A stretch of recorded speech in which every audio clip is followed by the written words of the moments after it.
Yuba-Sutter.live's local government live streams are presented by Plumas Lake Self-Storage in Plumas Lake, where lifelong local residents are helping other residents keep things safe, providing indoor storage units, outdoor RV and vehicle parking,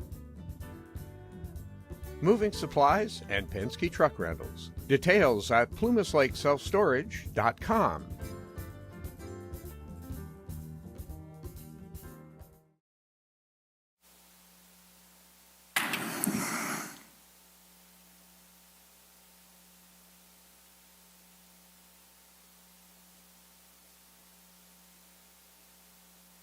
Thank you.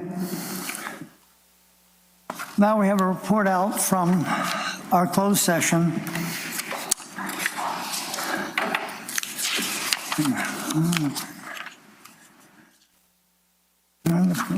I'm looking for our discipline and I can't find it right now.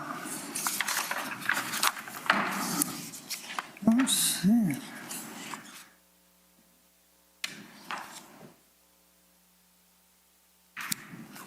Yeah. Sorry, I can't find it in here. We have one expulsion. I'm trying to see. I reckon you did great.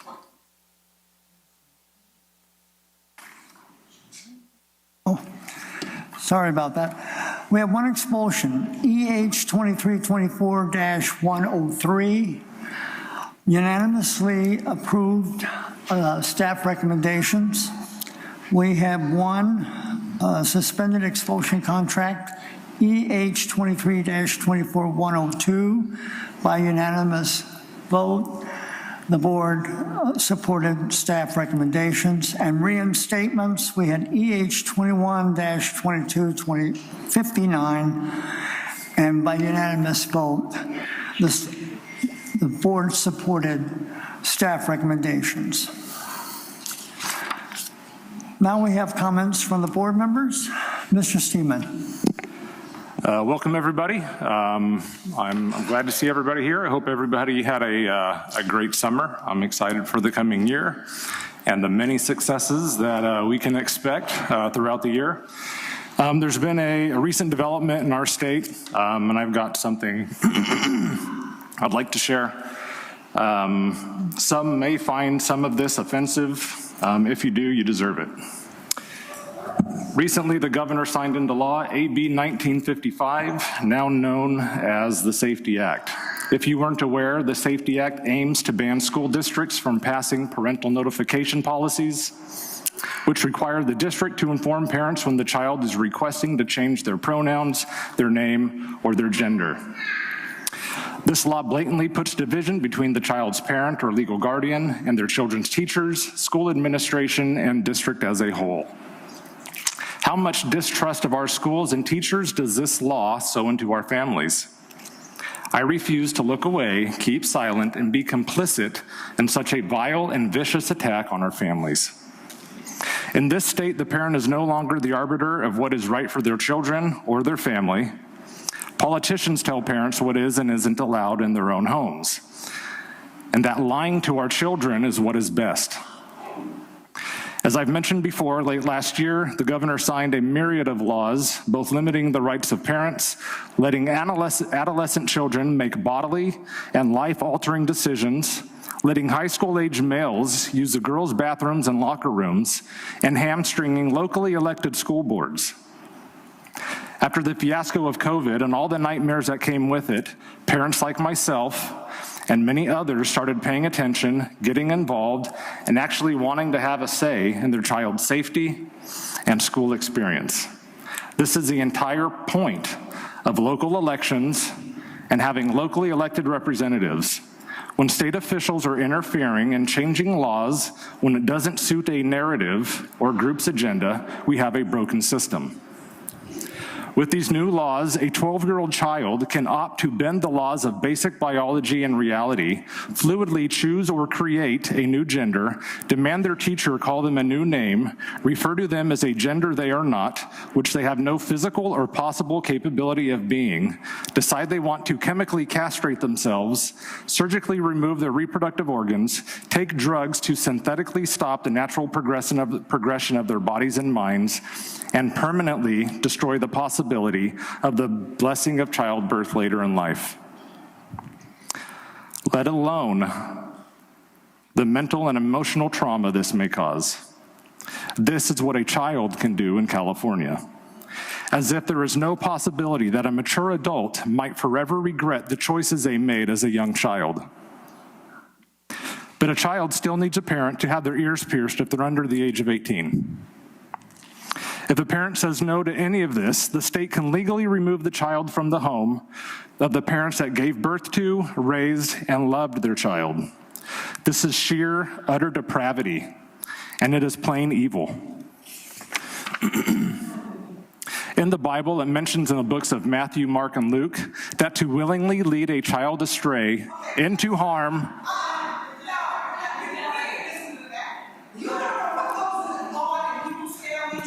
Excuse me, and neither do you. Excuse me, and neither do you.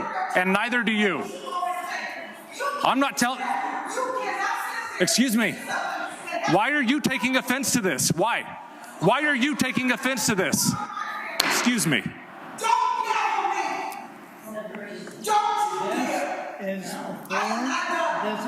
Oh, I'm not done either. I am not done. Excuse me. This is my time. Thank you. You're right, I am. I'm on the board. I can say whatever I want. Thank you. Okay. In the Bible, it mentions in the books of Matthew, Mark, and Luke that to willingly lead a child astray into harm or to stumble, it is better to tie a large millstone around your neck and toss yourself into the depths of the sea than to answer to God for it on the day of judgment. Choosing to be complicit in facilitating the destruction of a child's mind or body is simply grooming and makes one just as guilty as the twisted, depraved minds that wrote this law. And one such person should be nowhere near anyone's child. Our children are engulfed in confusion from every angle and every outlet, a steady flow of degeneracy, debauchery, lewdness, perversion, violence, and all forms of things that do nothing but bring degradation to our future. Shouldn't school be a place that silences all that confusion with truth, especially if they aren't getting it at home? Shouldn't school be a place that parents trust leaving their child? The lawmakers of the state are doing everything they can with curriculum, narratives, and laws like these to destroy the bond between families. Lawmakers in the state are doing a great job of bringing the age of public education to an end for many families in our community. Homeschooling and co-ops are at an all-time high and growing because of this demonic insanity, and good for those families who are willing and able to. We should be a safe option for those who can't. We need to fight and stand against the sexualizing of our children and let them just be kids. I thank God regularly for the teachers that my kids have had and I've come to know.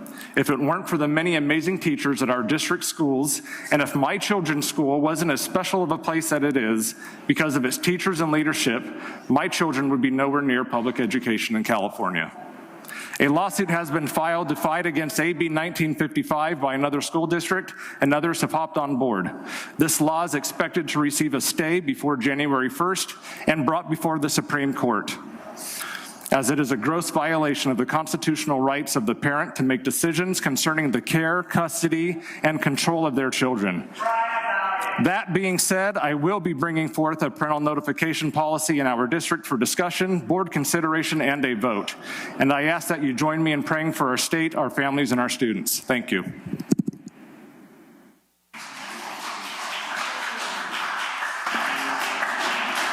Dr. Yang. I just want to welcome everybody to the new school year, the 24-25 school year. I want to give my thanks and appreciation to everyone who has worked tirelessly through the summer to provide a good start of the academic year for all of our kids in MJSD. And I wanted to also note that I had the chance to go and look at the School Bash event that happened last week. It was a phenomenal event that was that allowed all of our education partners and MJSC to distribute needed school supplies and backpacks to all of our kids. I want to note that I've heard on this while I've been on this dais before that we're not united. If you went to that event, you can see multitudes of organizations, nonprofits, and our government entities fundraising for those 4,000 backpacks that were handed out and providing the food and support for it. So regardless of what the frictions or the conflicts are in our community, I think we can still look at the bright spots that we are working together to make our kids' futures better. Thank you. Thank you, Ms. Hasty. Good evening. Welcome to the 24-25 school year. I appreciate your commitment to our students and the future of our community. Thank you. Thank you. Thank you. Doug Criddle. Just want to welcome everybody to the new school year. In regards to Mr. Seth Seaman, I am in support of AB 55. Just read it. Take a look at it. And I believe that we need to also keep local control of our school district. I think that's very important. So just read it, inform yourselves. Thank you. Frank Crawford. Gary Criddle. Well, welcome to the new school year. I know for some of you, the school year didn't end because you taught all summer. So, and we've had a lot of our maintenance folks, along with construction, have just worked their tails off all summer. I had the great opportunity to visit Covalon, our new Covalon Elementary. And all I can say is I am in awe and greatly appreciate all the work that went into that now that it's 6 months early opening.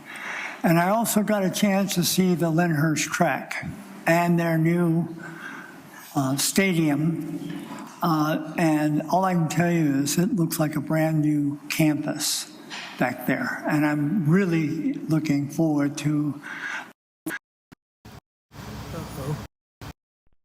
hope before the rains start. So, but thank you all for all your help and support. As you've already heard, there are challenges that we face, and we do our best to address them.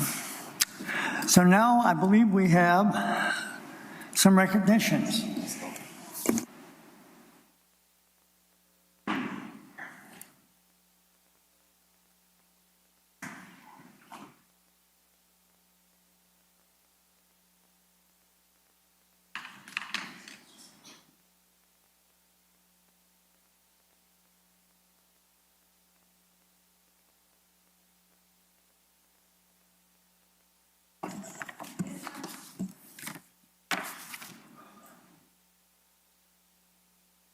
Better. This month's Community Impact Award is a combination between YCOE and MJUSD Back to School Bash. This year's event tied together the generosity of our community and business partners and made it a fun event for families. This event was a huge success and would not have been possible without the collaborative efforts of our key leaders. We would like to recognize the efforts from Yuba County Office of Education. Tonight we have present Greg Ferguson and Brandon Messina.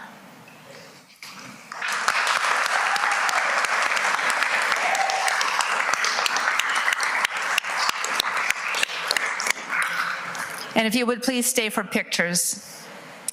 We also have from the MJUSD team that helped organize and made it a successful event, Mr. James Lohman, Zach Plus, and Stephanie McKenzie.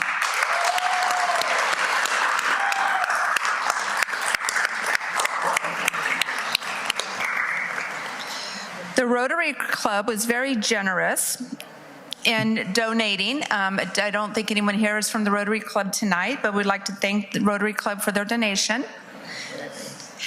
We have,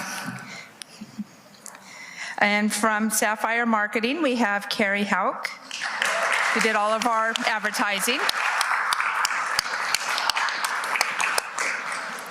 Although Mr. Randy Mitchell is not here tonight, I would like to publicly say thank you for all the haircuts that they provided.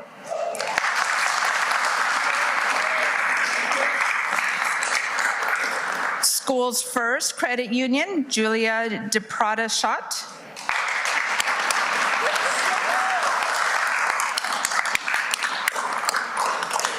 And from Linda Lions Club, John Nicoletti.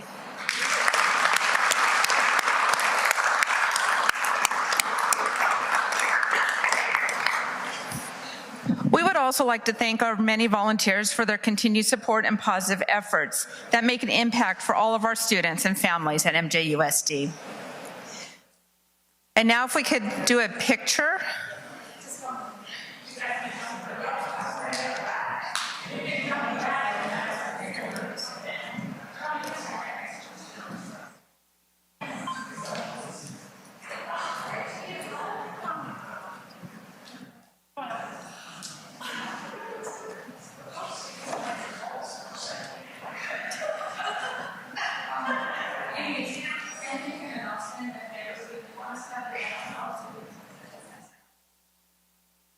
YCOE, right? Oh, Marysville Kiwanis has provided hot dogs for everyone. Yes, definitely.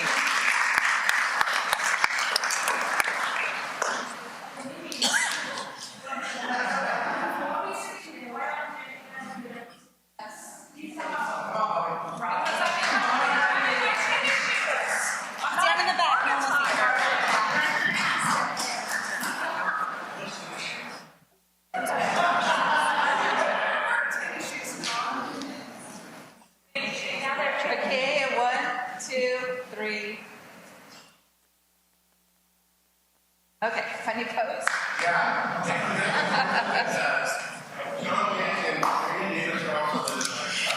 Seriously, thank you guys for all you do for our kids.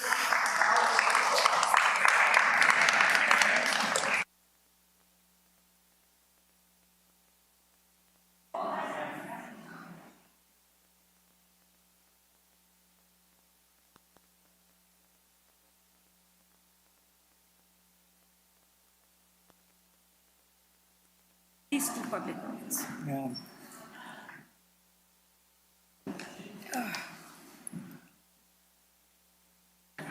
We're going to do them now. Yes, you're going to do them now. No. Wait. Recognition. Employee organizations. Now we have an opportunity for employee organizations to address the board. Yuta?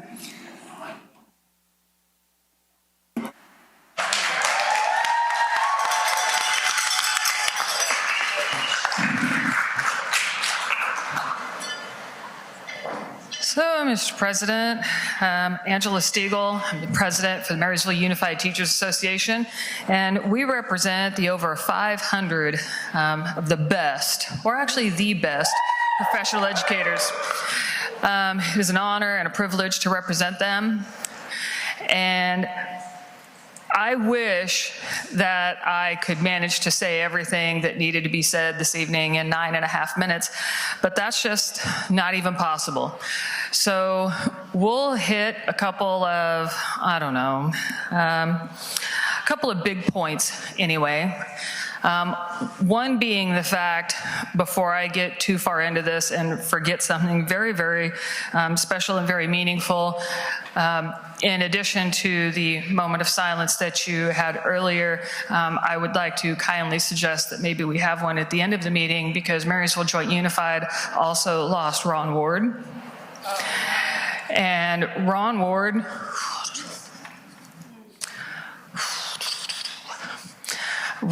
is one of the people that kept me in this job and in this district.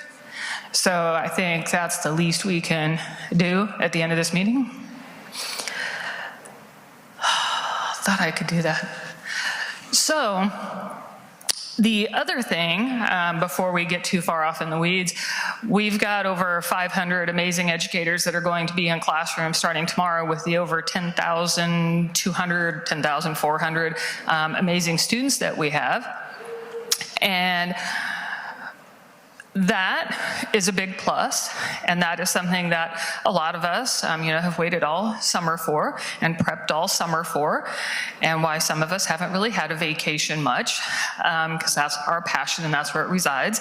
And one of the things that I will tell you that's pretty interesting about that is I hear the board and I hear the superintendent and the district and our site administrators tell teachers that one of the things we need to make sure to do is to, have these amazing relationships with students.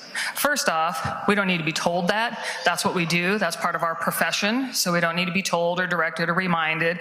We don't need to sit through 6 hours of meetings to tell us how to do that. We have that down pretty pat. But what makes that really hard is when the district on their end cannot manage to even have a base concept, a foundational skill, like your enrollment numbers down, so that I now yet again am standing before you experiencing where we have teachers who are going to be involuntarily transferred today with school starting tomorrow. And the district wants to try to tell me that it's about educational need. It's not an educational need when, for instance, I told the very same people here a month and a half ago myself that you guys had a problem at Loma Rica. And so don't tell me about educational need the night before school starts and now that you've just discovered this. That's not educational need. That's not a reason to violate my contract or my CBA. It's yet another example of the district and the superintendent continuing to trample all over the rights of my union members, rights that we have earned. And so this gets real old real quick. But on top of that, we've had quite the interesting summer because for some reason, and I think it may have something to do with a particular vote that the teachers had, but for some reason suddenly the union was approached about the idea that the superintendent wanted to have a meeting with the various labor groups over the summer, to which MUTA basically was like, well, we really don't think that's a good idea, which, by the way, if you say that to the superintendent, will ensure that it's going to happen, which it did. And so we had that meeting, and very few of our unit members showed up. I'm going to take a wild guess because they didn't want to spend their summer being lied to their face some more. But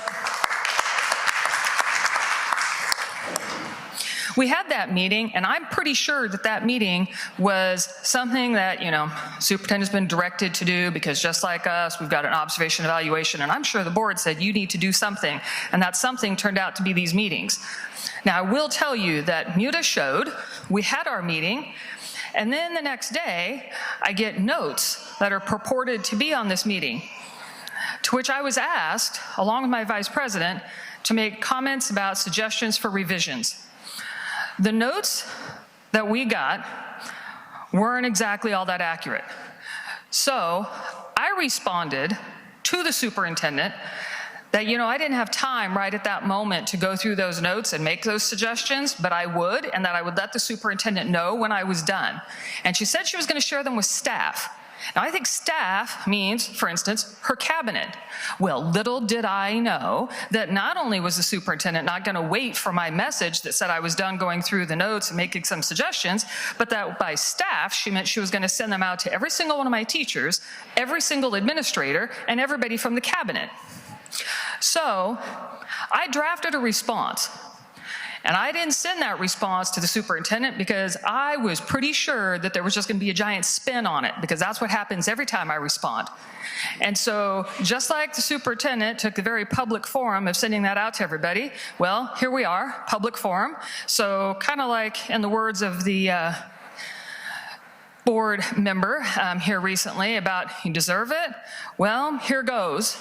So here's the message I drafted in response to those notes going out. Drs. Ronnie, your inaccurate notes and misleading portrayal of your meeting with MUTA are further evidence of why 94% of our members have no confidence in your ability to lead our district.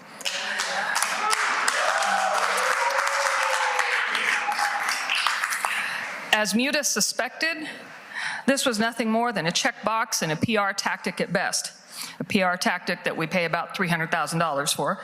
And your publication of those notes is yet another example of your blatant mission to divide our union and to pit labor groups against each other. Your dishonesty is intentional and sadly no longer surprising. And that is sad. I have 94% of my membership have made it clear, and I've been here for months now making it clear to the board. And now I will tell you that a vote of no confidence and the elections that are coming up for board members, that's not exactly reason for people to use our vote to get themselves elected or re-elected to this board. You don't get to take our power from us and use it for you. And the other thing I'll tell you is that in regards to what the board member just said, as far as you deserve it, well, if you don't like what I have to say, that's kind of the same thing I would tell you. But my students, all of my students, deserve better. I don't get to sit here and decide which students I want to represent, which students I want to love, which students I want to educate. Every single one of them is my student, is our student. The last time I was here, I read you guys a quote. And it's a quote that, strangely enough, I was just sent again this morning. I don't know if maybe I've got people out there that are just really keeping tabs on when we have board meetings, or if maybe there are really people out there that know just how hard this job has been here lately. I wish I could explain to the board in another minute and 40 seconds what it's been like here being president of this union for this summer. This has been a nightmare. There is no reason why we are in the situation we are in. There's no reason why the union has to beg for 7 months to get enrollment numbers. And I know there's going to be a spin on that too, which is why I have another comment card in for the end, just to try to keep things a little honest. So I told you last time, quote I got, when things go bad, good people leave. Eventually followed by people who thought they could change things, but got buried because too many good people left. Those left are bad people or hostages. The good people are your canary. I told you last time you are running out of canaries, but I will also tell you that I damn sure am not giving up this fight.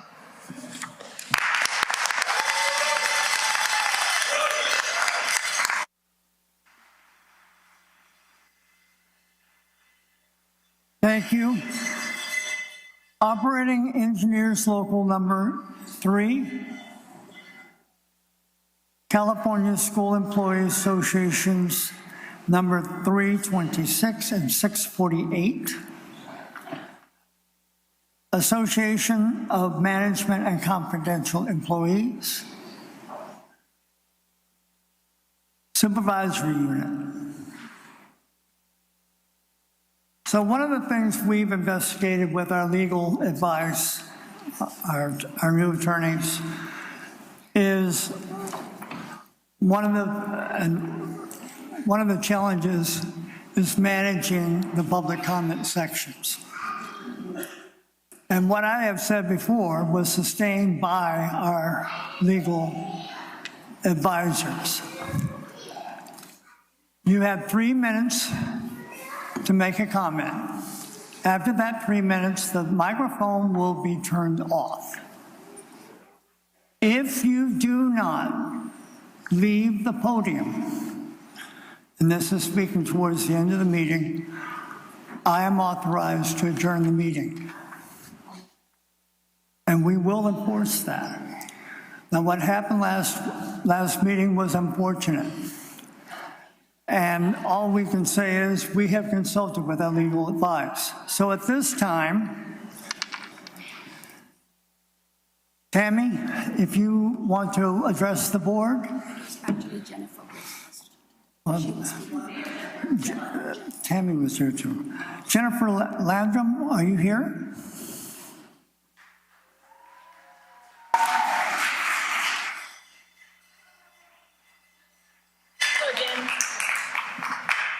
Good evening.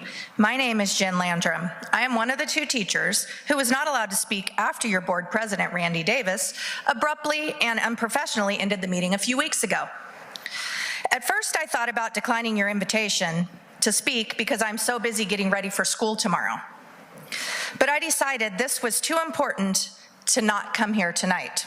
First and foremost, I want to thank the board members who listened to our concerns and decided not to move our assistant principal, even though it seemed to be a done deal.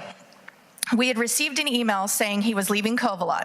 I would like to point out to everyone that Dr. Asrani attempted to move him without some, if not all, of the board members even having knowledge of it. This is not the first time something like this has happened under her leadership. I want to remind the board that you are her boss. She should be discussing big decisions such as this with all of you and asking you for the approval. I would also like to remind you that 94% of the teachers have voted no confidence in her.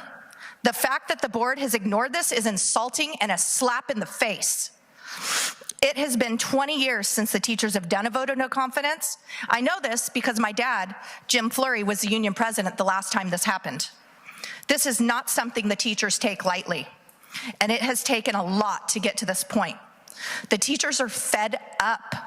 We are tired of principals being moved every few years. We are tired of losing coworkers and longtime employees because they can't work with and for Dr. Asrani. This is a small town.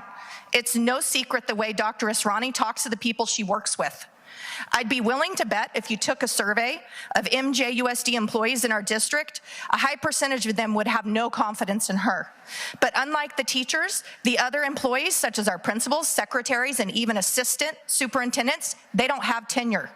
So they are afraid to speak up. It has been said that some of you on this board just go along with whatever she wants. That being the case, many employees don't trust coming to you with their concerns, so they just leave the district, just like Wendy Weeks did. Take a serious look at the high turnover of employees that have left our district since she became our superintendent. Sure, some have retired or have better offers, but quite a few have left because of her and the way she treats people. I've not only taught for 23 years, but I grew up in this district. I love Marysville Joint Unified, and I hate to see what's happening to it. The election's coming in November. 4 of you are up for re-election. If you want to show the community and your teachers that we are valued, don't continue to ignore our vote of no confidence. Please begin to take steps in changing this leadership. Action speaks louder than words. We deserve better. Our kids deserve better. Our students deserve better.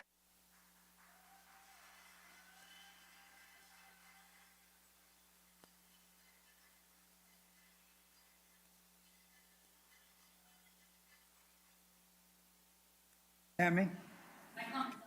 From July's meeting. So according to Finder.com, gas prices have tracked above the 6-year national average consistently since early March of 2021. California has the most expensive gas in the U.S. as of July 11th, 2024. A quote from the Cal Matters website, costs of many goods and services continue to rise and are still higher than before the onset of COVID-19.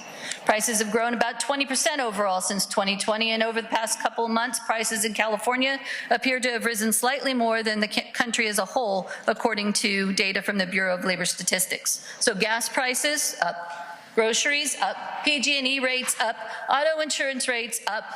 Each and every element of my monthly budget has increased over the past few years. Not to mention, my health insurance rates are about to increase by almost 10% for the second year in a row. Thanks, Kaiser. The cost of goods and services continue to increase for the people that continue to work tirelessly for this district. I've spoken to several younger, newer teachers who continue to tell me that there's no way to survive on their own as a single wage earner if they work for this district. This district received an increase of 8.22% of their annual funding last year. The money was added to your coffers. You received the money, budgeted the money, then spent the money. All the while, the teachers of this district are now then on their month 14 of an expired contract. We are forced to try to make ends meet with every monthly expense increasing year over year, but nothing being added to our salaries. The district was able to count on additional funding, but here we sit and wait for the scraps that you offer us. First, just an offer of one-time off-schedule payment, then a mere offer of 2%, while this district already received over 4 times that amount. Praying that we had finally convinced the district of the disservice it was doing to its teachers and other labor groups, hoping we could get closer to closing the gap, your offer stands at 2.25%, about 1/4 of the COLA that this district benefited from. The MJUSD salary schedule used to be the basis of surrounding districts' fights. We used to be the envy of other teachers' unions. Now we have educators fleeing our district knowing they can receive better compensation with lower health care costs pretty much anywhere else in a 100-mile radius. The next opportunity for us to return to the table will be close to the 15th month with an expired contract. This puts the teachers of this district and in this room in a very precarious position. Your verbal gratitudes and platitudes only go so far. Our teachers need and deserve a livable wage. We are not asking for anything more other than what you, the district, received and then spent. Thank you.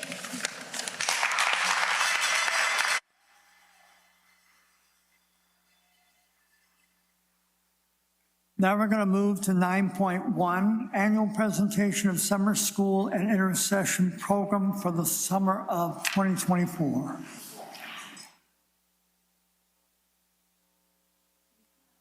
Guy, Director of Data and Student Improvement.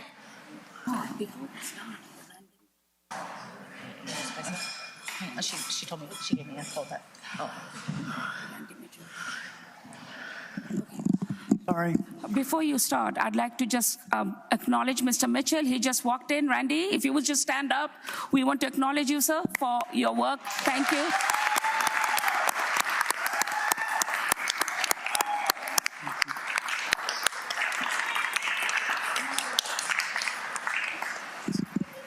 Now I think we're on. Okay. I would like to take this opportunity to just recognize our teachers, our staff out here. There are a lot of them that worked all summer, and you're about to see a presentation that's going to show how busy of a summer they had and how fun of a summer the kids had. They worked all of June and the first week of July, and then came back and we're getting ready hiring for our program. So it is my pleasure to introduce to you London Duenas, coordinator of our before and after school programs, and she was our summer coordinator, and Noemi Magana. Wait, I forgot. There's another one. Arroyo Magana. I knew I would get that. Yeah, we call her Mimi. So I'm going to hand it over to them, and they are going to give you the presentation. But I just wanted to recognize how hard they've worked and how proud I am. And this program has just grown considerably since we started. Thank you. All right, hit it, Russell. Evening, Superintendent Dr. Srani, Board of Trustees, and the MJUSD community. I'm London Duenas, Coordinator of After School Programs. I'm here with Pete Pantoja and Naomi Magana, who were instrumental in planning and overseeing our summer program for the district. We are so happy to provide you with an overview of the incredible summer session that was held June 5th through July 3rd. As part of our ELOP intercession offer, the Marysville Joint Unified School District had a productive and engaging summer with its summer session program. Grades TK6 were hosted at Edgewater, Cedar Lane, and Browns Valley Elementary Schools. Intermediate sites included McKinney and Yuba Gardens Middle Schools, and Marysville and Lyndhurst High Schools. Students attended each site based on their home campus. In grades TK through 6, students received breakfast, lunch, and a supper meal. Middle and high schools were served breakfast and lunch. Thank you, Nutritional Services.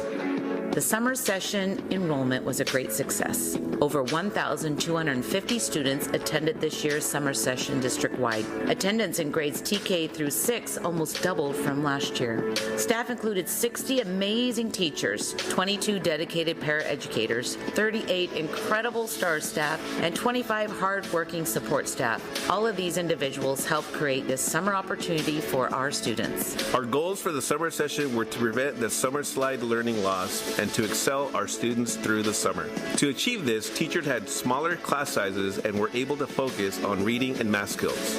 In grades TK through 2nd, classes included a paraeducator to help with small group instruction. Daily schedules included time with specialty teachers in areas of STEM and robo-blocking.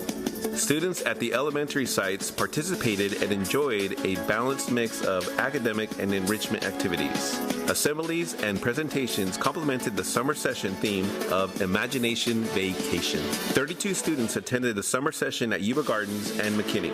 Students worked on academic skills and robo-blocking with LinkBots. ACES staff worked alongside the teachers to create a workshop-style learning environment and included physical activities like volleyball and soccer throughout the day.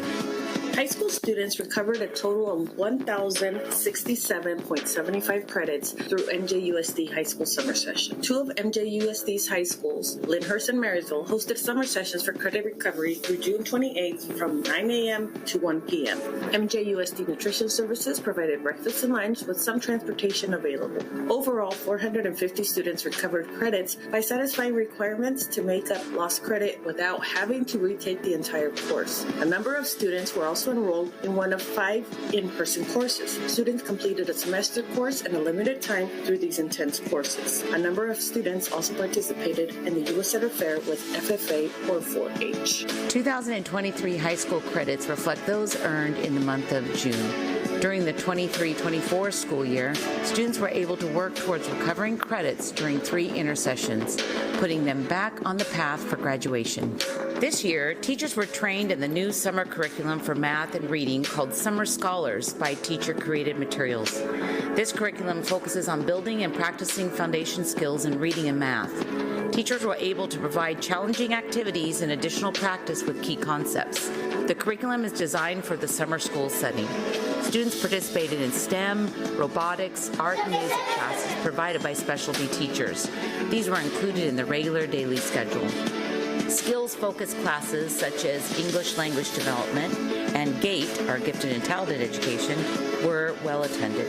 ELD classes focused on students in Level 1 beginning English. These students worked on ELA and math skills with support in vocabulary and language in fun and exciting ways.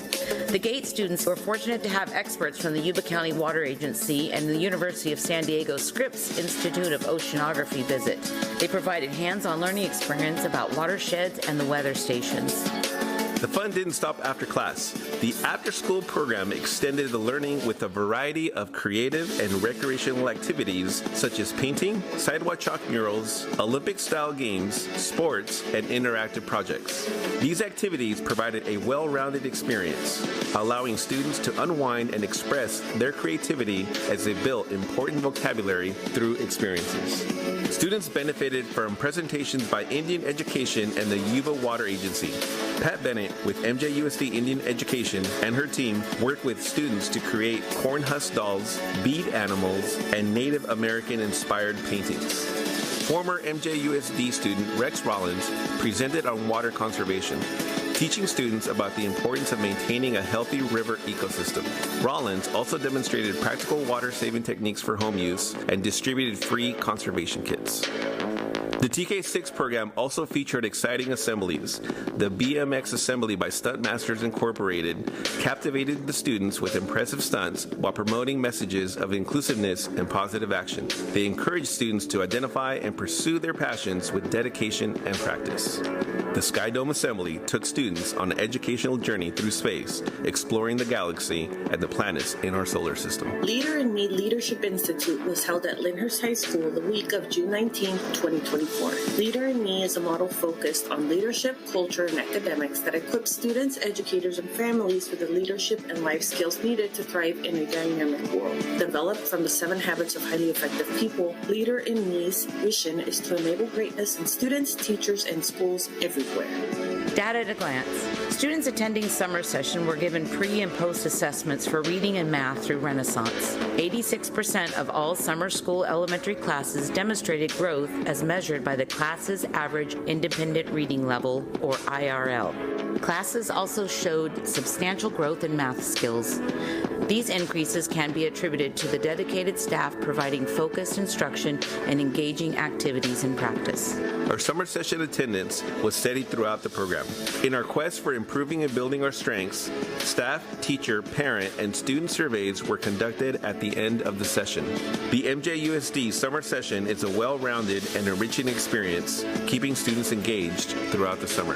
As we plan our next steps for this school year, we will look for enrichment opportunities that continue to provide academic practice in creative ways. One of these will be the addition of creative week-long camps.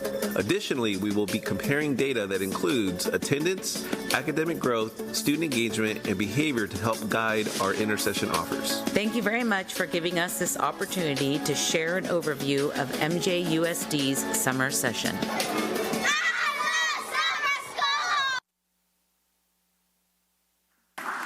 Are there any questions from the board? I have a couple of questions. First, I just want to congratulate the team on the learning gains that the kids had during the summer. So those numbers are exceptional. I do have a couple clarification questions. One of the stark things that jumped out to me on page 6 was that the number of credits recovered was 1,000 versus 1,800. But the odd thing for me is the number of students were the same. So the only plausible conclusion that that would mean is that our students, our high school students, have less have less units that they have to recover. Is that a fair? That's correct. So high school, we had those 3 intersessions during the school year, and we had a lot of students attend and earn credits towards graduation. Oh, that's great. Yeah. Okay, that's great to hear. Also, some of them started the credits during the intersession but didn't complete them. They completed them later on, and those we didn't count those. We counted the ones that finished within intersession because it was too hard to count which ones started in intersession and then finished later, compared to the ones that were doing it from a school site. Okay. I'd like to also make one comment, and I really do need to give credit to Angela and what she brought to our attention last summer, that kids were getting into Edmonton, and the way Edmonton was being monitored was not tight enough. So the team got together and they made sure that the process of grading is no longer compromised as it was last summer. So you did see less credits earned because there's a process now on how grades can be earned and how they're recorded. Got it. There was a big hole in that was fixed. Got it. And there was one concerning item for me on the presentation, which was page 12. Yuba Gardens had almost half the attendance rate. It's 35% versus the next closest one was 67%, which was Lyndhurst. Do we know what the drivers that caused Yuba Gardens to be almost half of Lyndhurst, Marysville, and Cedar Lane? Yep, we're having some difficulty finding the niche for middle school students to attend. So we're trying to find different things that they're interested in, but they don't get to earn credits or credit towards attendance. We're looking into that because there's a new thing coming out, but we're just trying to find what will bring them to summer school and what will bring them to intersession. So we're constantly looking for different programs or enrichment activities that will lure them to these intersessions. Were the programs the same as Anna McKinney? Because the surprising thing for me was Anna McKinney had 93% attendance. Yes. Right? So were the programs the same, or was the programs differentiated for? They were a little bit different. At Yuba Gardens, we had 3 teachers. That one did academics, one did the robo-blocky, and another one did entrepreneurship, and so they rotated those students through those classes. At McKinney, we had, because of the low number, we had just one teacher that provided kind of all those different aspects of it. Okay. Yeah. Any other questions from the board?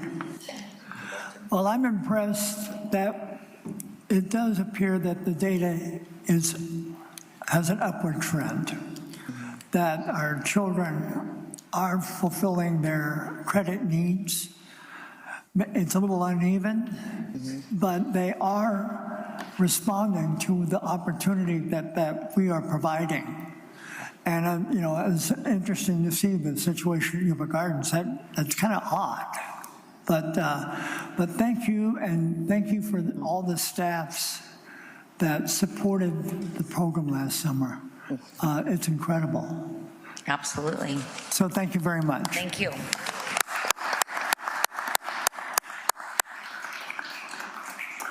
Now we're at 9.2, presentation of school site plans for the 24-25 school year. The Sharks. The Sharks. Before we start, I was looking through the packet, and goal 3, there's a video in there. I put a video of our career fair, and I didn't start it on time, so there's a big lag, but that's the career fair. I wanted you to see how vast it was regarding that goal. And then there's an error I made that we couldn't catch on what I read on the budget. For the total budget, I flipped a 9 and a 6, so it's correct on the slides though, just to let you know. And I was impressed with that whole presentation. That was amazing. So here we go, Edgewater Elementary School. My name is Renee Henderson. Thank you. Principal.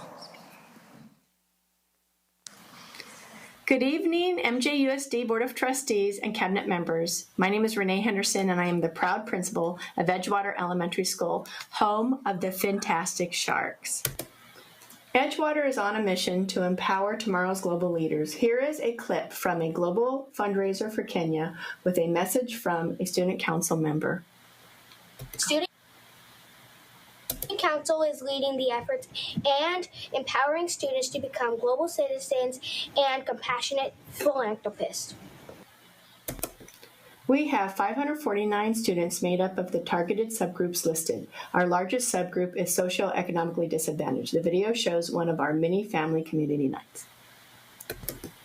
Our 2023-24 CAS scores revealed growth. 37% of our students are proficient in ELA, and 31% of our students are proficient in math. Over the past 3 years, third grade has made growth of 12 percentage points, while fourth and fifth grades have decreased. We will focus on incoming sixth grade in our targeted interventions in reading. Over the past 3 years, third grade has shown a steady increase with a growth of 28 percentage points, while fifth and sixth grade grades have declined. The focus continues to be supporting our incoming sixth grade during targeted interventions in math. Last year, there was a 1.6% increase in suspensions because there were no suspensions in the 2022-23 school year. The data shows a 3.3% decrease in overall absenteeism from 2022-23 to 23-24. We will continue to support students with disabilities and our African American students around attendance barriers. Our STAR reading data shows growth in all grade levels, with a 61.5% of our third graders who met or exceeded district benchmark expectations. We will focus on our incoming sixth grade to support the 61.2 not making expectations or meeting expectations. Our STAR math data shows growth in all grades but fifth, and we have a 73.8% of our third graders who met or exceeded district benchmark expectations. We will focus on our incoming sixth grade to support the 62 not meeting expectations. Our STAR early literacy data shows growth in first grade with 55.9% of our students who met or exceeded district benchmark expectations. We will focus on supporting our incoming first graders with 72.1% of them not meeting expectations. Our site has made huge growth when comparing our LPAC scores from before last year. 30% of our EL students now qualify to be reclassified, which is an 18.78% increase. We will continue to target reading and writing and language acquisition. To recap the story, what our data tells us, we have made huge growth in third grade on CASP and STAR, whose education was not affected by COVID closures. We are experiencing positive outcomes in overall attendance and on our LPAC scores. Let's take a look at our site, SIPSA. In Goal 1, there are some key sustainable actions that have made a positive impact on our students' growth, such as providing paraeducators to support interventions and a literacy technician to support our accelerated reader program. In Goal 2, Calming Corners and Drums Alive program have been implemented to improve the physical and mental health of our students, and they are some of our sustainable actions that have made a positive impact on our students' social emotional needs. In Goal 3, some sustainable actions that have made an impact are providing a college and career fair and presentations, along with organizational materials and goal setting supports.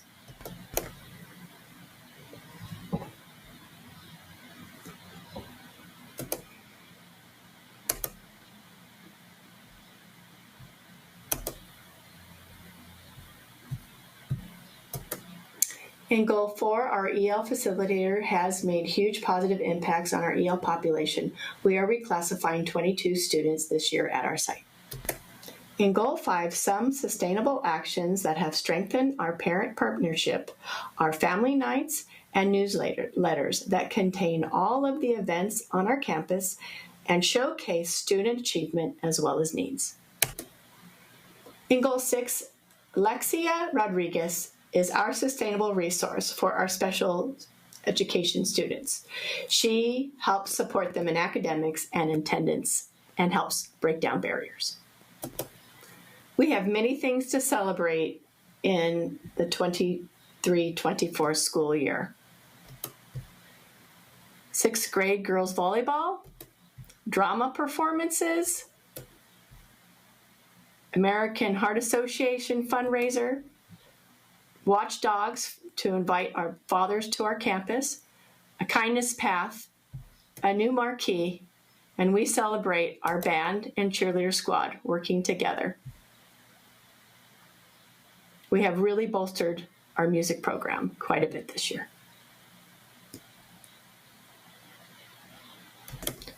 This year, our total budget is $349,259 to support our students. We will focus on Prop 28 to complement our art, drama, and music programs to give our students what they need. Remember, Edgewater is empowering global leaders. Thank you, and I will now take any questions that you may have. Very well. That's a shark cat, by the way. You can find me.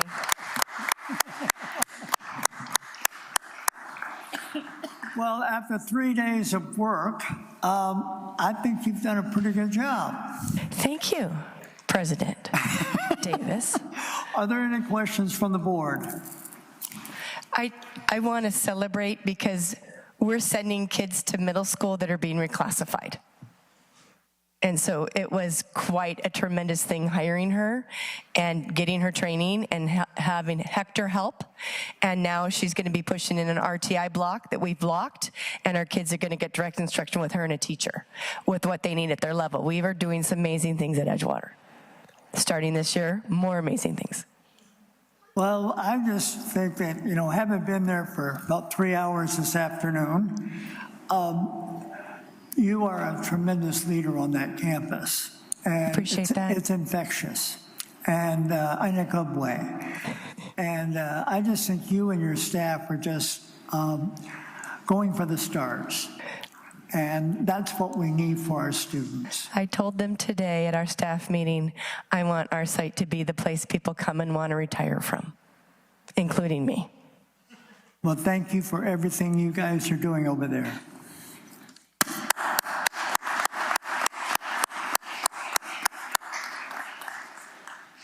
Now we're moving to MCAA.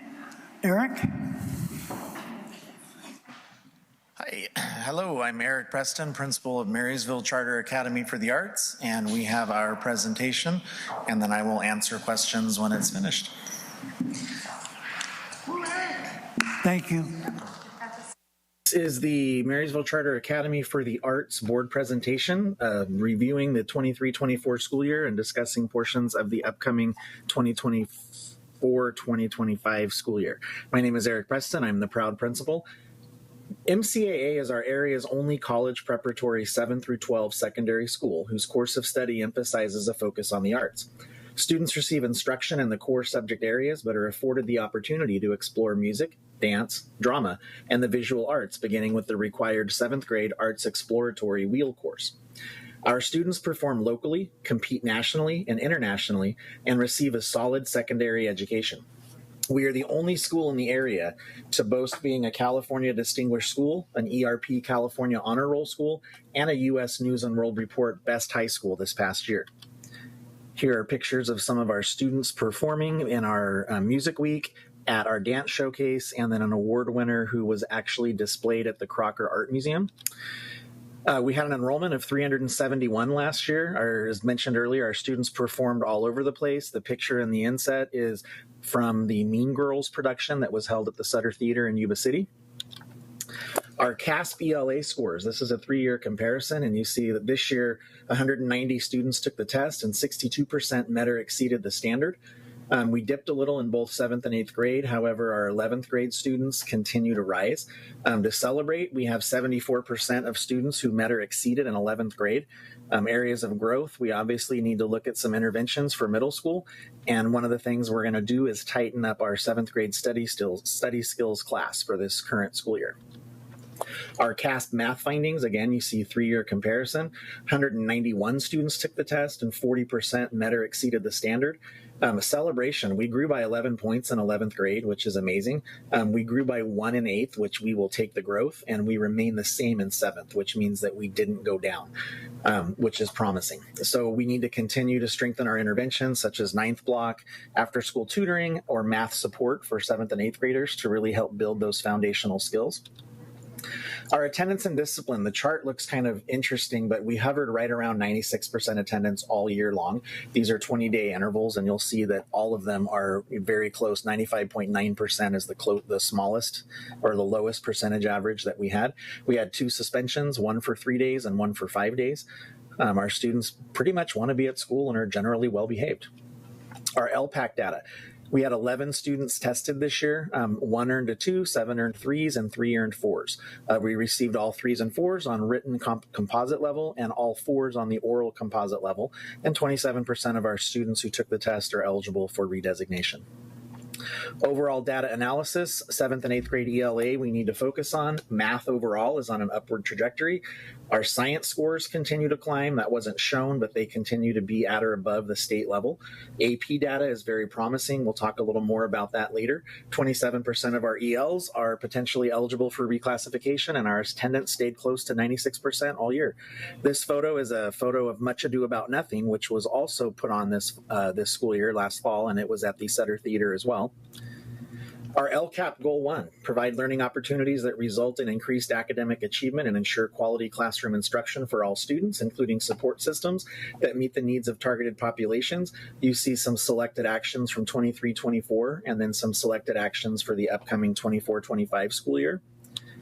LCAP Goal 2, continue to support the visual and performing arts in order to engage students, expand artistic and academic opportunities, and develop career-related skills.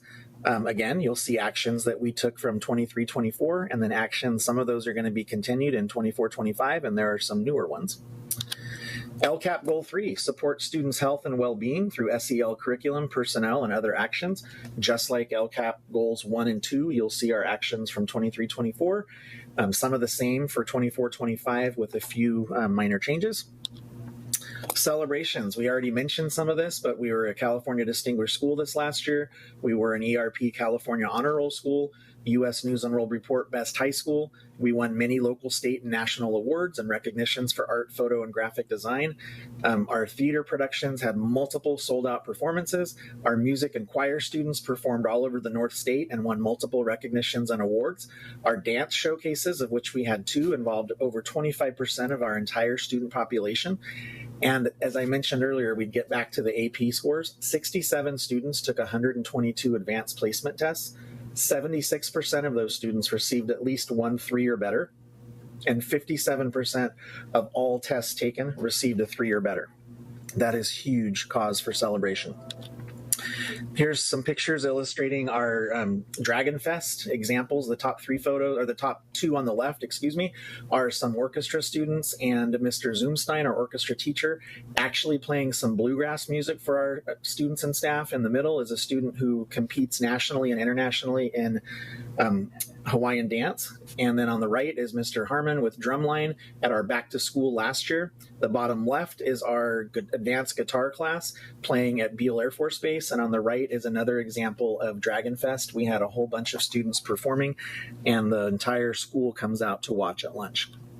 Our funding sources: Title I Parent Involvement, $952. Prop 28 Arts, $55,215. Title I, $76,477. LCAP, $706,945. And regular education, $3,263,456. Something to remember is that we are a charter school, and so a lot of our funds, we're funded totally differently than any other school in the district. And so our regular ed and a lot of our LCAP, that pays teacher salaries, administrator salary, pretty much every salary on campus. And so it looks, we do have a lot of money coming in, but it is, we're paying for a lot of things that the other schools are not. So it can be misleading if you don't put that caveat there. At this point, I would like to thank you for looking at and listening to our presentation. MCAA is a school that is celebrating its 25th year this year, and we have some exciting things planned for the year, and we are just really proud of our school and of our students and community.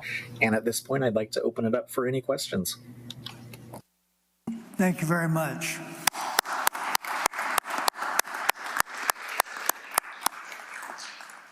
Are there any questions from the board?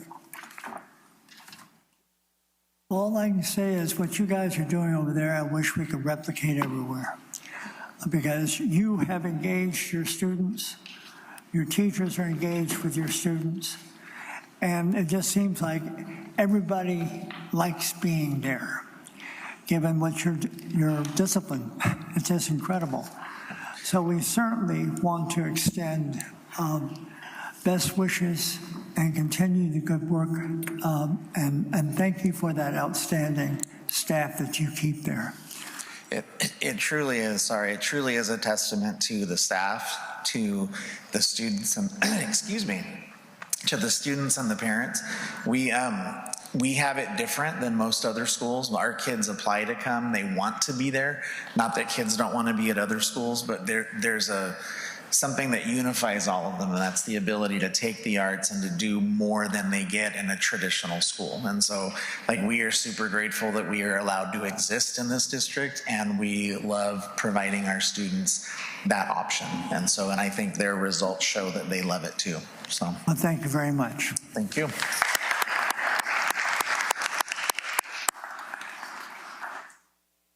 Now, Mr. Lohman, the Middle College Academy.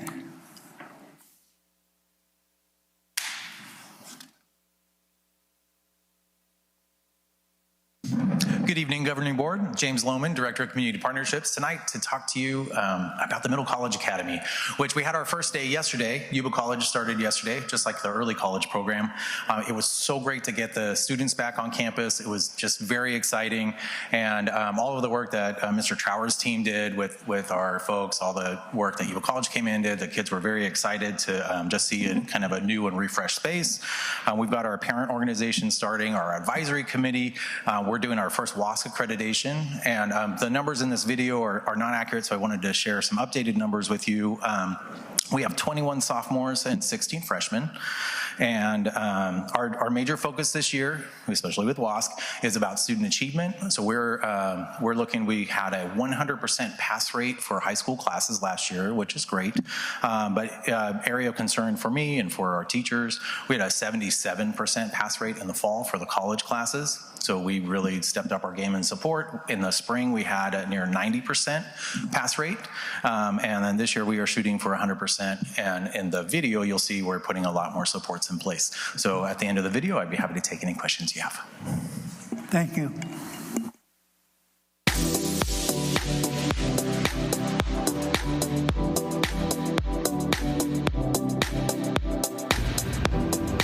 At the start of the 2023-24 school year, the Middle College Academy was founded in partnership with the Marysville Joint Unified School District and Yuba Community College. The school opened with 14 students, and we are excited to have more than doubled in size as we're going into this school year. The Middle College Academy strives to provide a unique educational experience that combines high school and college courses to help students achieve academic success, explore career aspirations, and prepare for future college experiences. This program offers a supportive and academically challenging environment.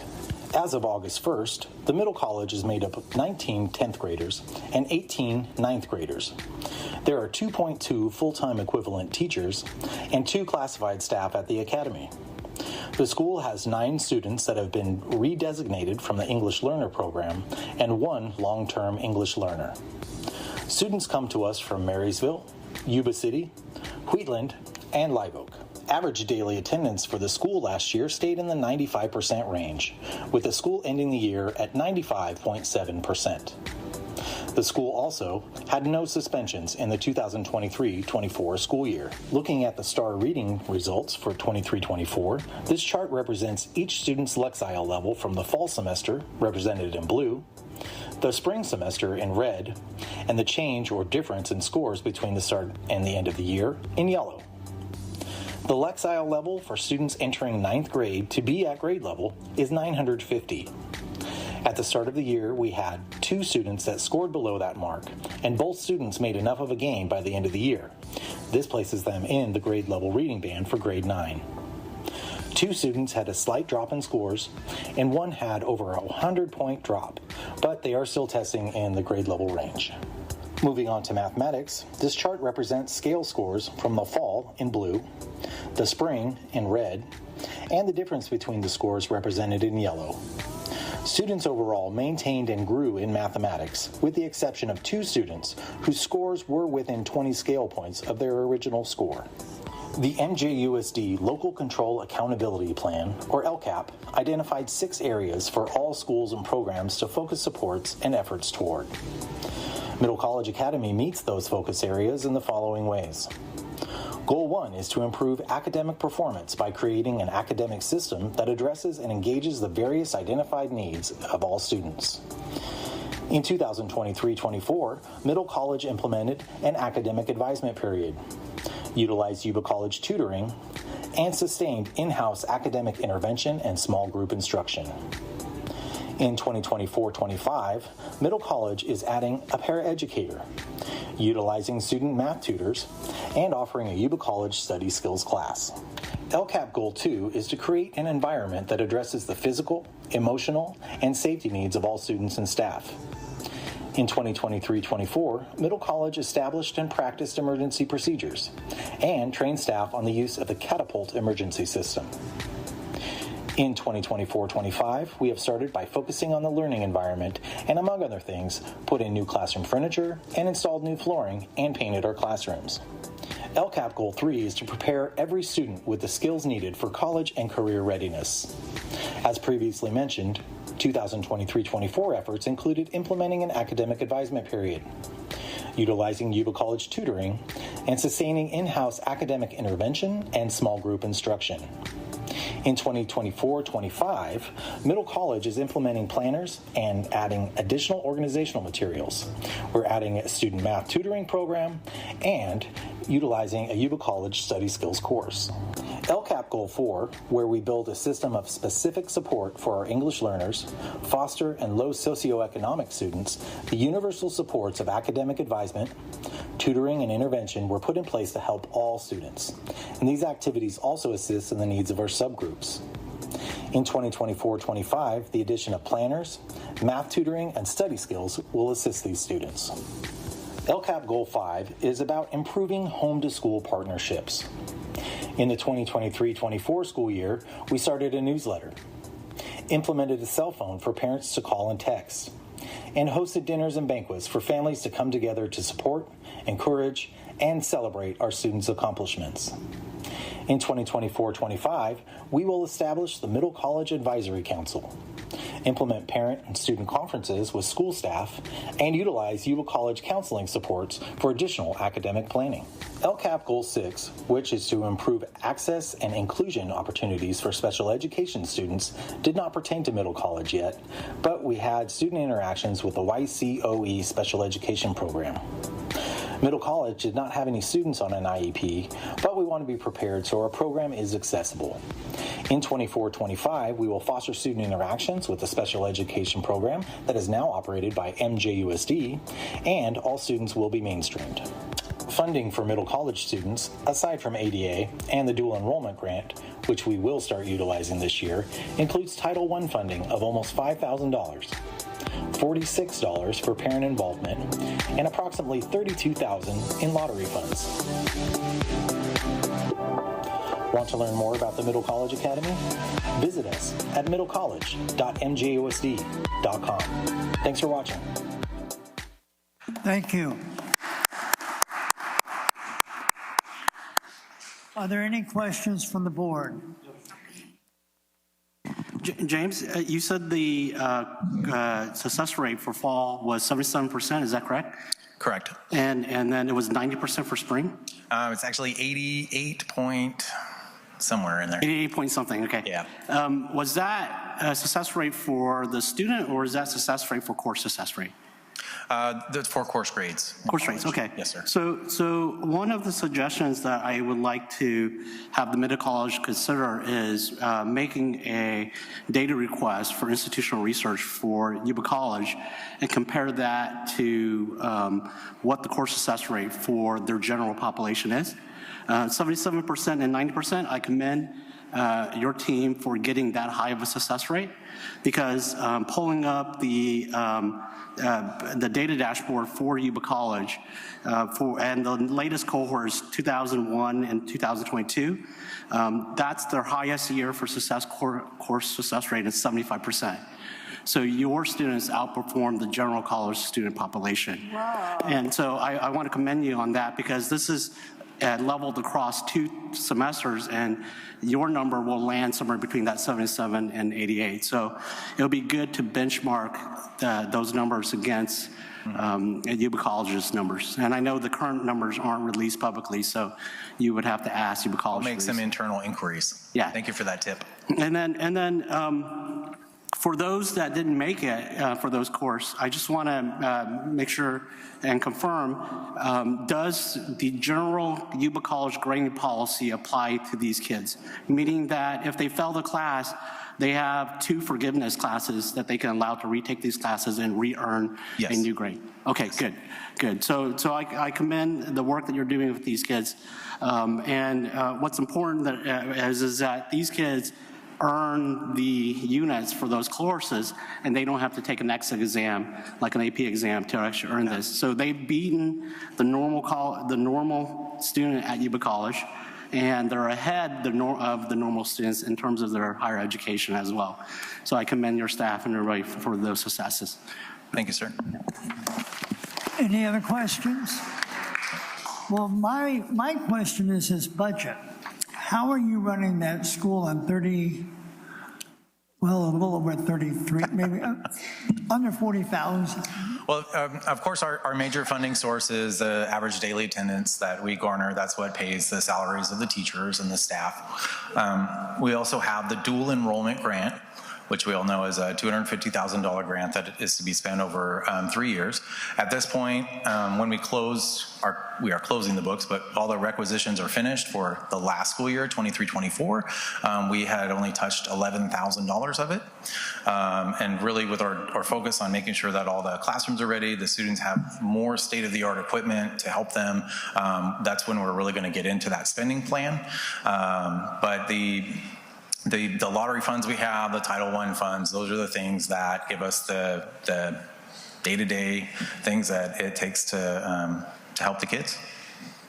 Well, all I can say is that's pretty efficient running of a school. Not in lottery. Any other questions from the board? Well, thank you, Mr. Lohman. You're doing a great job, and your staff out there is absolutely amazing at how many hats they wear and how many subjects they teach. So, but thank you very much. All right, thank you very much, sir. And last but not least, we have Olive Hurst Elementary School.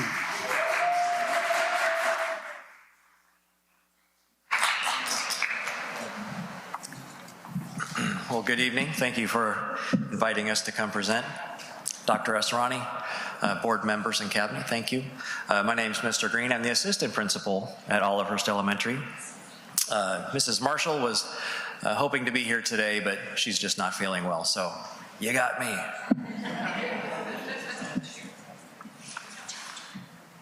Evening, Board Trustees, Superintendent Asrani, members of Cabinet, and members of the audience. My name is Heather Marshall, Principal at Olive Hurst Elementary School, along with John Green, Assistant Principal.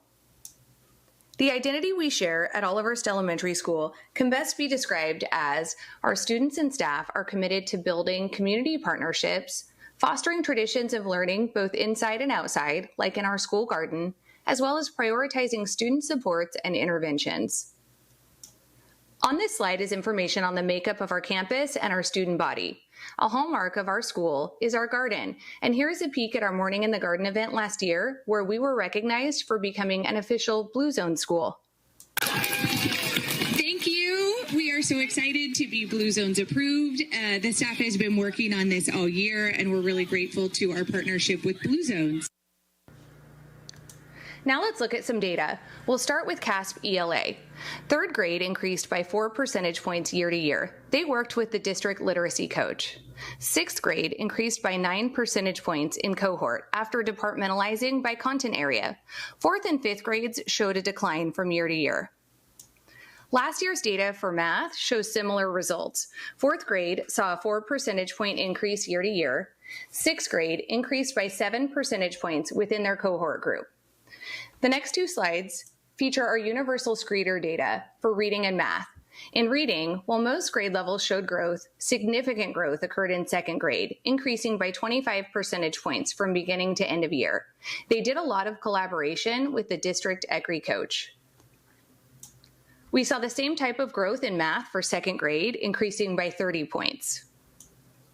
Our LPAC data from last year shows that 10% of students are eligible for reclassification and 31% are on the cusp of scoring an overall 4.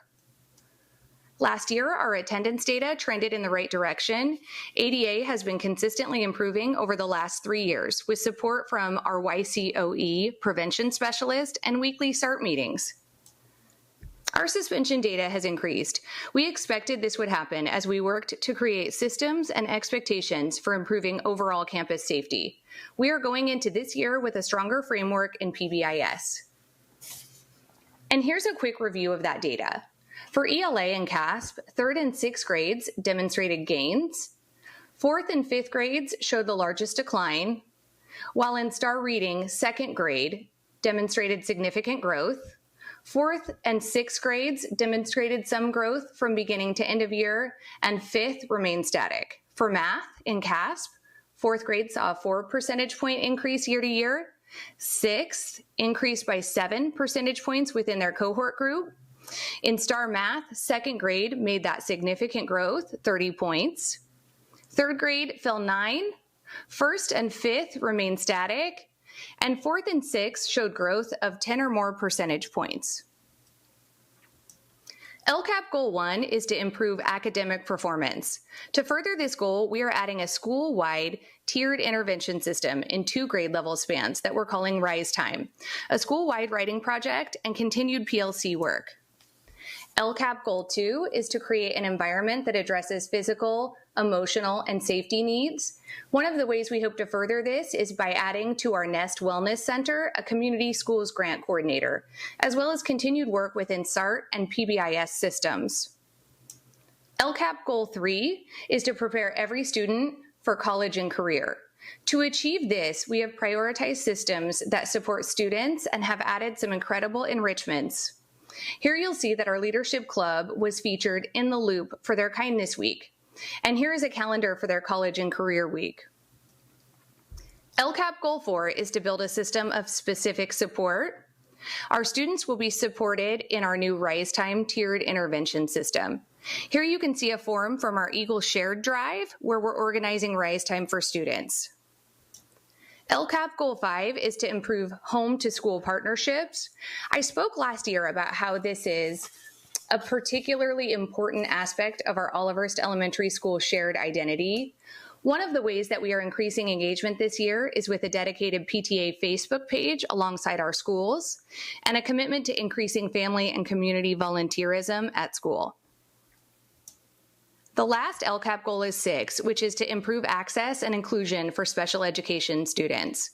Olivehurst Elementary continues to be proud of our learning center, which we call the Soaring Zone. And last, here are some great moments from our school that we're proud of. In the bottom left hand is a video from our first time going overnight to Sutter's Fort.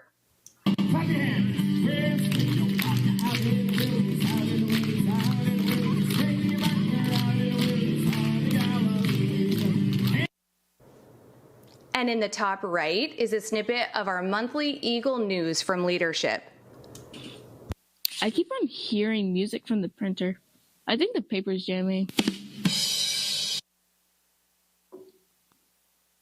That's just jamming! Shout out to second grade for always walking quietly back to their classrooms after lunch. This is Melanie and Fabian signing off for March's Eagle News!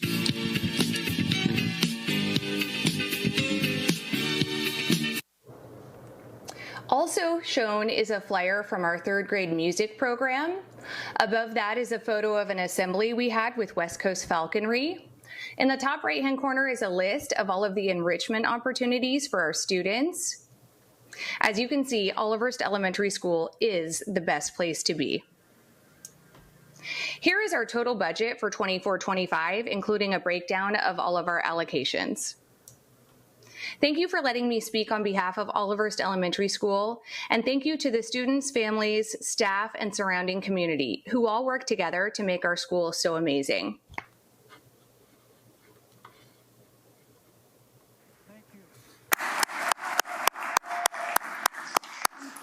Are there any questions for the board members? Well, it certainly looks like you guys are flying high. One thing I did notice with the schools that presented tonight is culture. And we see that at each of our schools. You know, it starts with great teachers, it starts with good admin working together, and really all of those supports that help to support what our each individual schools are doing. And I just really got a good sense of culture tonight, listening to the different presentations. Well, thank you very much. Thank your staff.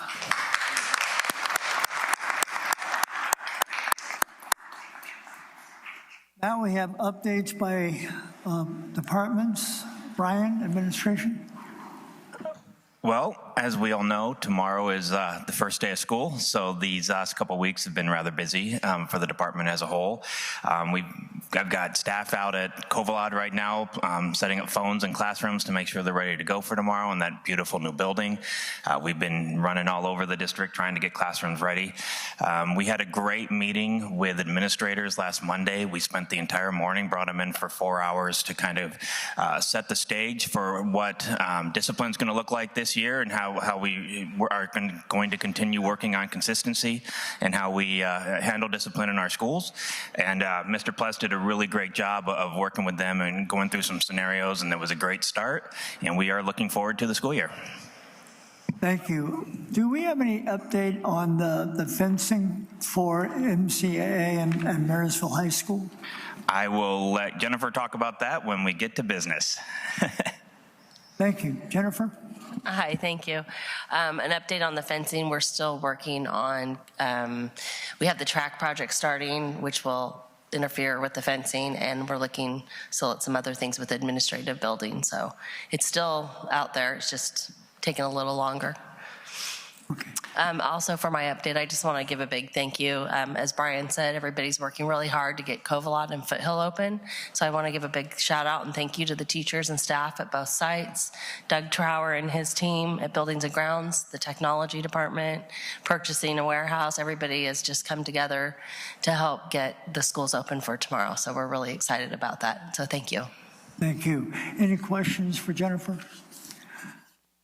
Well, thank you, Mr. Trower, for all your hard work and your crews that have just really polished the district. And I know you had a hell of a list to work through this summer, so thank you. Education Services. Good evening. Russell, the PD overview, this is for July. You'll see that we had a couple of big PDs. We had our conscious discipline and PBL training through July. Very excited. The teachers had a great time at both. They learned a lot. We're excited to bring PBL into the district, and thank you, Angela and her team, for attending and working on putting some sessions together throughout this year and going into next year with PBL. Conscious discipline was very well received with our lower grades, our TKK1 teachers, TKK, and it was very positive experience for everyone. And we just finished our PD for August. You will see the overview next month, but we had a lot of PD happening in the district. We did PD for bus drivers, for paraeducators, EL facilitators, secretaries, administrators, teachers, you name it, we did it. And so we're very excited with the amount of PD that happened in our district. We're really set for an exciting year and welcome everybody back.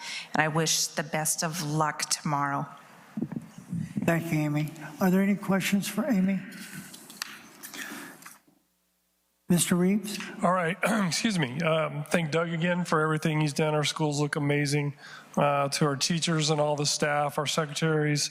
It takes a village to run our schools, and it's just amazing. And I know they're going to be ready, and thank you for your hard work and preparation. New teacher orientation last week. It was a lot of fun going in and looking in the eyes of 60 plus new teachers. And as a former teacher, it takes you back many, many years to realize, where they were at. So it's exciting, and I know they're going to do great, and we're going to have supports for them in place. Also, we still have a couple of vacancies. We have the one at Ella we're working on to get filled. Covalot has one. Loma Rica is one that now we're going to need to fill. We'll see where the numbers go tomorrow, potentially more. We are going to have subs and have extra staffing at each site.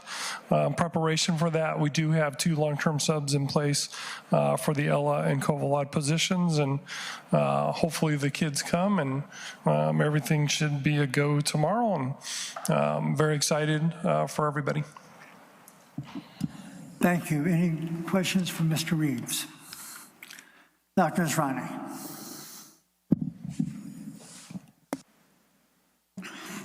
Thank you. I also am very excited about the work that we're seeing across the district. We did a real good walkthrough yesterday of Covalot classrooms. It looks beautiful. I have to say thank you again, Doug and your people, and also our construction company and Jennifer for the timeless hours that you put in making sure everything was on track. And we are 5 months ahead of schedule. And I did tell the teachers at Covalot yesterday, thank you for your patience with those empty boxes that are sitting there. Hopefully they have been removed. We also did a walkthrough at Foothill yesterday, and such excitement with the parents and the staff who were there for the back to school night and greeting their new principal and talking to them and walking the classrooms. It was just fantastic. The comment some of the kids made was, well, the gym looks the same. And then somebody said, no, but our lights are different. So it was nice to hear kids recognizing. There were some kids going to high school that turned around and said, how come I didn't get to walk?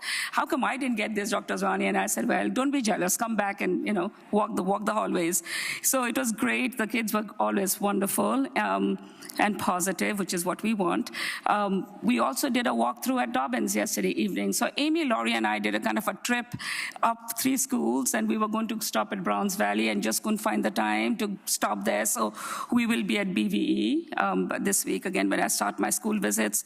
But we met all the teachers at Dobbins, and they were also so excited and getting classrooms ready. So I think what we are seeing across the district is energy and excitement to start the year, because this is why we all went into teaching. And I agree with the comments that were made that the heart for all of us are with the children and in the classroom. And so all I can hope and pray is that we have a wonderful year and that everybody is helped the way they need to be helped, and that we continue to work together. Also want to give a shout out to all the work that Amy and her department did with PD, and it was fantastic. You forgot to mention the ORCs and the paraprofessionals and the safety training with the site safety people, and that was awesome, walking over there and seeing that. So we attended all of those, kind of dropped in to say hi.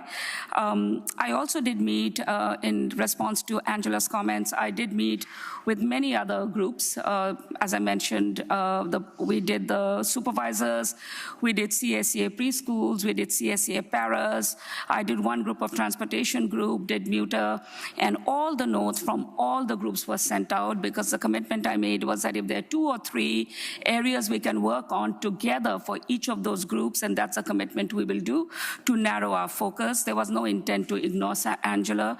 I will say, Erica, hats off to you, jumped right in there and you were fixing it. Angela, my apologies, I missed your email. I really didn't realize that you were looking into it. But again, at the same time, if we have to pull it back and add comments, it's a public document, it can always be added if there's something there. But I will tell you the notes were not incorrect. The notes were taken by Anna, and we did go in there and we did have Eric and I look into it. She added comments, changed, and that is what it was about. So we can always go back and correct it. I did that with the other agencies. There's no reason why we can't do it with MUTA. So the intent, again, was to narrow the focus, to narrow the 2-3 areas that we'll work on together. Safety came up, discipline came up as part of MUTA, and too many initiatives, and we kind of promised that we would narrow that down and work on that. So moving forward, I think there's some work to be done. There's some trust to be built, and there's continued work to be done. But I pick up the fact that we're starting tomorrow, and I can only think of the little faces and the families that are waiting to come back. So congratulations to everybody. Thank you, everybody, for getting ready, and thank you to my team. I cannot stop but thank Jordan for all the hiring your department has done, and thank you, Brian, for all the work that you've been doing with your team in getting technology and attendance and all the enrollment numbers going. So thank you. We are a team, and we continue to do the best we can. So thank you. Thank you, Dr. Asrani. Any questions for Dr. Asrani from the board? Now we're moving to the approval of the minutes. Are there any corrections or additions that need to be done to the minutes? If not, do I hear a motion? Motion approved. Motion approved by Frank Crawford. Is there a second? Second by Ms. Hasty. All those in favor say aye. Aye. Opposed? We accept the minutes. Now we're at the consent agenda, and there is one item that we wanted to take out, and it's the 2.4 Career Navigator job description. That has been withdrawn. So all the other items are there.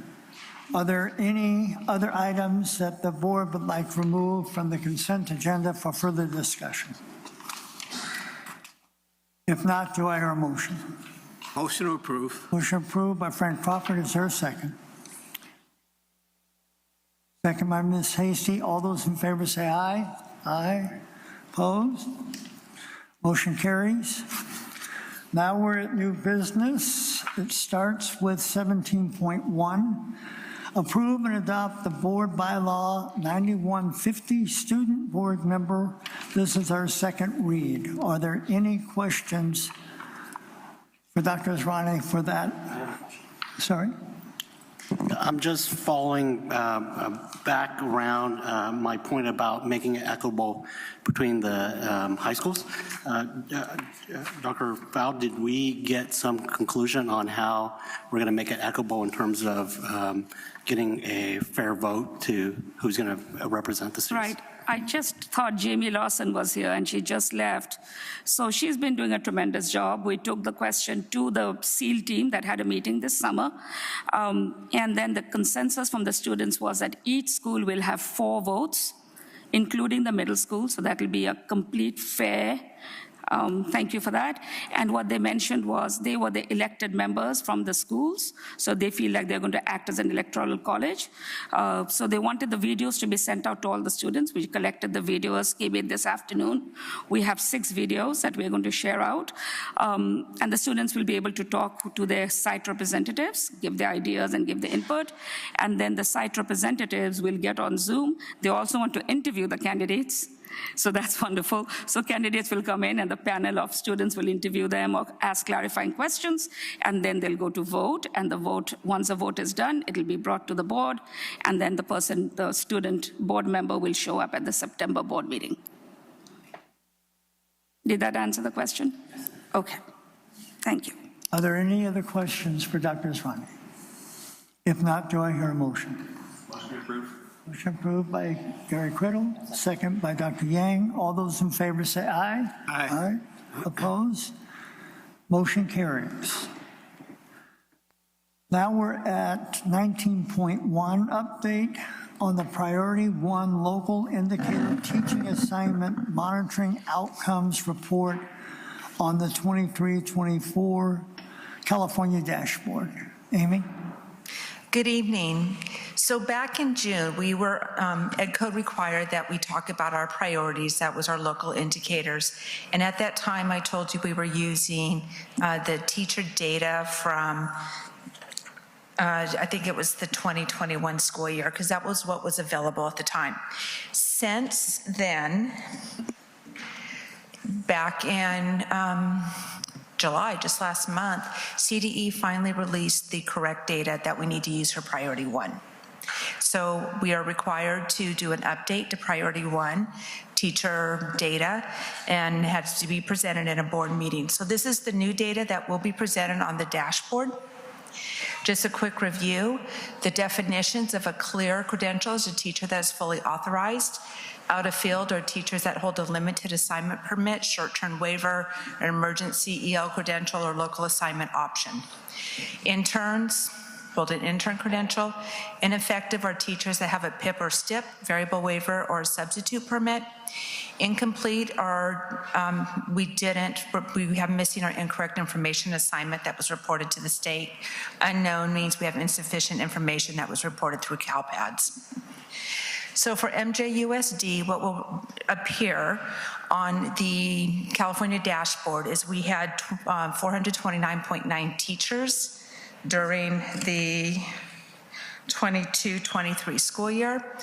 Of that, 84% had clear credentials, 1.3% were out of field, 1.2 were interns, 6.1 met the definition of ineffective, 6.6 was incomplete, 0.8 was unknown. Also, we have to report for charter academies, since they're their own LEA. They had 34.4 teachers with 68.6 with clear credentials, 0 out of field, 2.9 as an intern, 24.2% ineffective, 3.8 is incomplete, and 0.5 is unknown, NA. So, yes. That is ineffective. The state says are the teachers that hold a PIP, a STIP, variable waiver, or a substitute. And remember, this data is taken on CBED's day. So this is the first Wednesday in October. So whoever's in that classroom on the first Wednesday of October. So if we have a long-term substitute in a class, that's your substitute permit. Your PIPs or STIPs are the teachers that are like our county permits. They don't have a credential yet. Versus, what was the other one? Ineffective versus,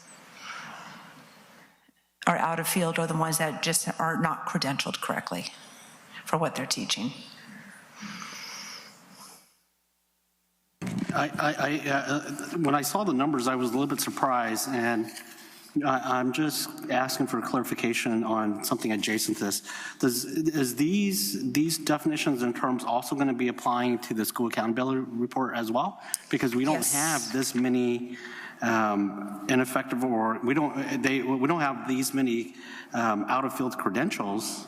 So I believe that's the category, right? Those that don't have. These are the categories. The state just when the state of California, once upon a time, we used to report how many teachers were ineffective, didn't have the right credentials, we would report that to the state.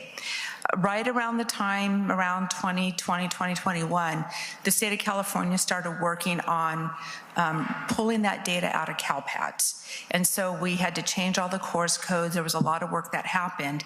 And the state of California tells us who is ineffective, and these are the areas or the categories in which they defined. So this is only the second year that this information has been reported.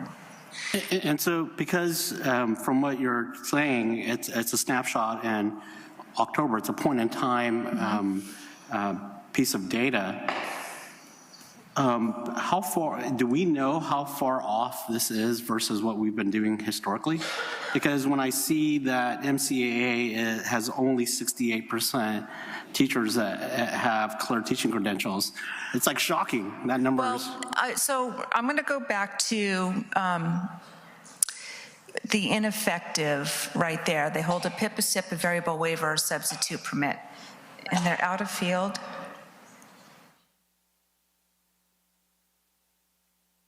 And that's interesting. Okay.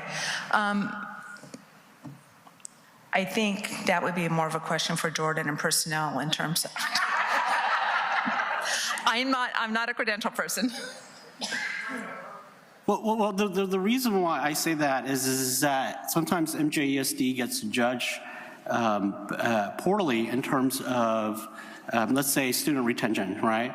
But student retention is looked across a 4-year time span, right? Who you entered your school, who for high school, who exit your school. But we live in a relatively very mobile community, right? People move out. So that student didn't fail, but our retention numbers are terrible. What I don't want to have seen is, and I'll give context why I'm asking that question, if the issue is a point in time data collection, right, because it's collected on October, it puts more earnest on us to fill that seat with the credentialed teacher when the school year starts, right, versus filling it in after the school starts, because my understanding of the school accountability report, correct me if I'm wrong, they're counting head counts, right, and not a point in time. No, the school accountability report card is all based on a point in time. Point in time as well? Yep. So, and those reports, is MCAA that bad? I don't recall last year's for clear credentials versus everybody else. So, preliminary credential would be a teacher who's brand new to the profession, who's in year 1 or year 2. They haven't cleared their credential yet. I would imagine that would factor into that data. I don't know how many new teachers were at our charter school. That could be part of the data that drives that percentage down. They're qualified. They just have to go through 2 years, complete their TSIP program to be essentially considered fully credentialed. Ask Angela, she'll have the answer. We're all dying back here. I want to help you, Amy. I'm super sorry, but this is like driving me crazy, especially considering the state of California and even SBE, there were conversations at the State Board of Education about how the term ineffective is absolutely ineffective and misleading. Imagine that. Bureaucracy breeds bureaucracy. But I think part of the issue that you see with the charter school, and I know Eric was here earlier, but I think part of the thing that you see with the charter school is that the charter school has so many like specialized positions. Also, when you start looking into things like drama and set building and dance and even some of their like PE offerings and some of those. And so I think what you see within that is you have people who are going through like the teacher pipeline. They may start out as somebody who, for instance, is, you know, really into drama and doing drama performances, and they go to college for it, and they come back and they're doing something with, you know, a local group, and then they hear that, oh, the charter school needs some help, and they come in, and then it's like, hey, you're great at this, you should get your credential, and so then they work through to get their credential. And I think you see that not just in the charter school, but in a number of our schools in a number of situations. You see it oftentimes like with CTE, those types of things. So in a way, the term ineffective, yeah, sounds horrible and awful, but also in a way you should kind of keep in mind, and Jordan can also correct me if I'm totally wrong or off base on this, but it's actually kind of a good thing too, because one, we're trying to get people credentialed so that we do have students that have credentialed, certificated teachers there for them, but we also have this number of ways in which to get teachers there. That's what like PIP and STIPs and all those are about, including even like the substitute permit. We have people who will start out on a long-term sub permit or even start out as a sub, and then with the teacher shortage, all the subs that are like, hey, that's a great sub, we end up hiring them next year or so. So anyway, sorry, thanks. And also item 20.5, which will come to the board shortly, ties into what Angela is saying with regards to specifically the Charter Academy allowing teachers to teach elective courses that maybe aren't fully credentialed in that area. Could be a math teacher teaching yearbook or a media class or something like that as an elective. So that'd be another example that probably would drive that number down. And then also a reminder that we have a robust teacher support program with our supports that we offered for our interns, for our PIPs and STIPs, all of the mentors, the support providers we have. Even though, again, as Angela said, it may say ineffective because that's the definition of which they fall under, but it doesn't necessarily mean that they're ineffective for children. Well, the question I have is there a process where we correct these credentials or make them whole? Is there a plan to do that? Yes. I'm trying to, as far as what you're asking, Mr. Davis, if you have an intern or you have somebody on a PIP or STIP who's just starting out, for example, we have a teacher at the charter school who's going to be there his first year, has his doctorate, has taught at the university level for many, many years. I think his doctorate's in engineering, is going to teach physics, and will start the year in a PIP status, but will quickly gain credentialing in that field. But we're talking about a very highly educated individual who would fall under that criteria. I wouldn't never say it's an ineffective individual teaching, but to their point, that's not really always a true definition. So, I mean, somebody's bringing, I think, 15 years of university teaching experience to the charter school to teach physics. It's a pretty amazing hire. Because that's what it begs the question is, okay, how do we make them whole? You know, where they have some discrepancies in their education. Yeah, so in this case, again, these are the definitions put out by the state of California. I took it straight up from the website. That's their definition. We work with all of our teachers. We support them. Some of them are great finds, like the physics teacher. But again, remember, this is a point in time. This is that first Wednesday in October. So we may have the credentials solved before the end of the year, but it's just that point of time. Right. Well, it's very interesting. I'm kind of stymied at the percentages of our teachers that aren't have all their credentials, but I guess that's where we're at. That's where we are. All right. I would say for this year, go ahead. We're over 50 of teachers, new hires, that are holding a PIP, STIP, or intern, which would probably put us a little under 10% of our teachers district-wide. So, okay. Yeah. Well, this is an information item, and we really appreciate the information. Thank you. So we are now at 19 point, I think it is, right? I think I just passed that. Okay, we're at 20.1, approve the resolution 2024-25/3, declaration of need for fully qualified educators for the 24-25 school year. So this is a great segue. The board had previously approved this, but the California Commission on Teaching Credential requires the approval to be in resolution form, not in consent form. So we're bringing it back to the board for approval in resolution format. Are there any questions for Mr. Reeves? If not, do I hear a motion? Motion approved by Gary Criddle. Is there a second? Second by Dr. Yang. All those in favor say aye. Aye. Opposed? Measure passes.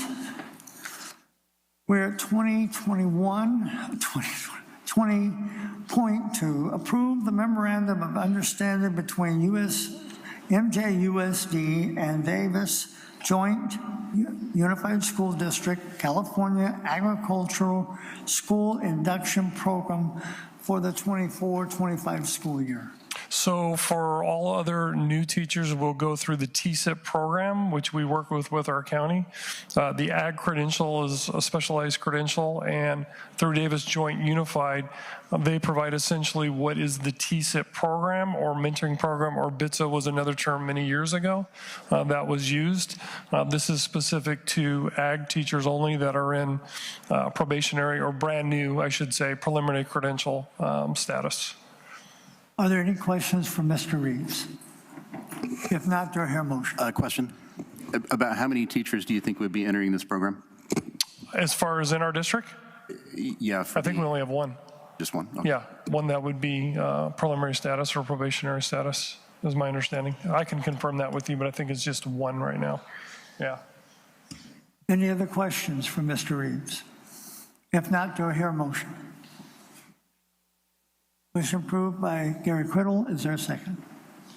Second by Dr. Yang. All those in favor say aye. Aye. Opposed? Measure carries. Now we're at 20.3. Approve the job description and position ACES/ELOP Supervisor. So this position, supervisor, the coordinator, Pete, left to McKinney to become the AP, and the position that is being created in his place is a supervisory position, and not a coordinator position. So this is a job description for that under Lori Guy and Lyndon Duenas of the ACES program. Are there any questions for Mr. Reeves? Yeah. Lori? I noticed that for 20.3, and it ties with 20.4, the positions don't have a budget source. And I thought going forward, we would have a clarity on where the budget source of the positions are coming from. I don't know. Okay. I know the answer. You know that. You want to answer? Answer that? It's up to you. It will be 75% paid for ACES and 25% paid for from ELOP. Okay, so these are from restricted grant programs that we have. Is that correct? For for that. Okay.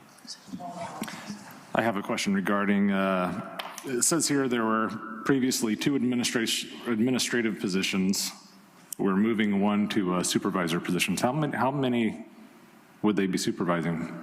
How much staff would they be supervising? Lori.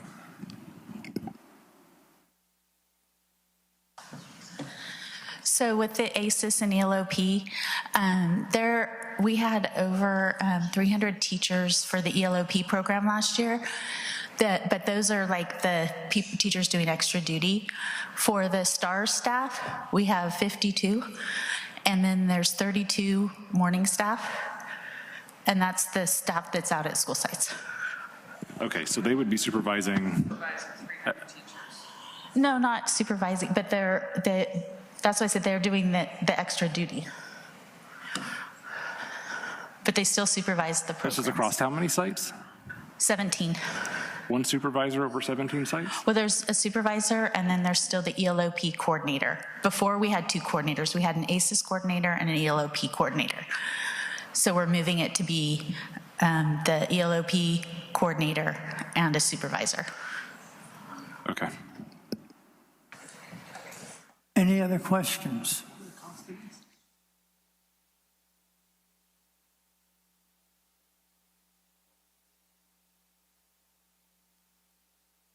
If there aren't any other questions, do I hear a motion? I'll motion. I'll motion. Okay, Dr. Yang makes the motion. Is there a second?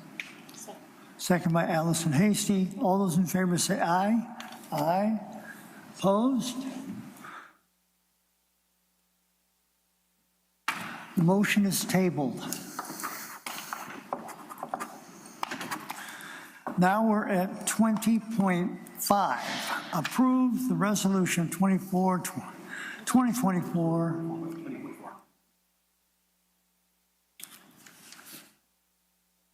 20.4 is pulled, the job description. To make sure for career navigator. I know.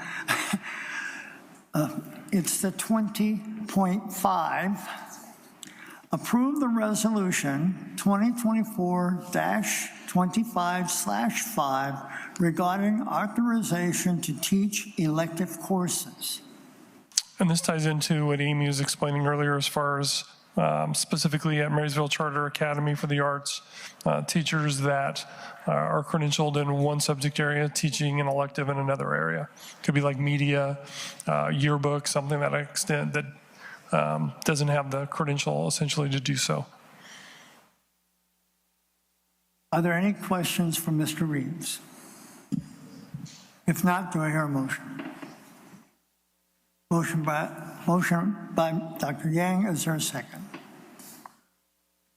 Second by Mr. Steedman. All those in favor say aye. Aye. Opposed? Measure passes. Now we're at 21.1. Presentation and ratify the agreement of the Municipal Advisory Services with KNN Public Finance, LCC. Do we have a presentation? We do. Blake is coming up to the podium, and I have our presentations to hand out. It's 3 and 3.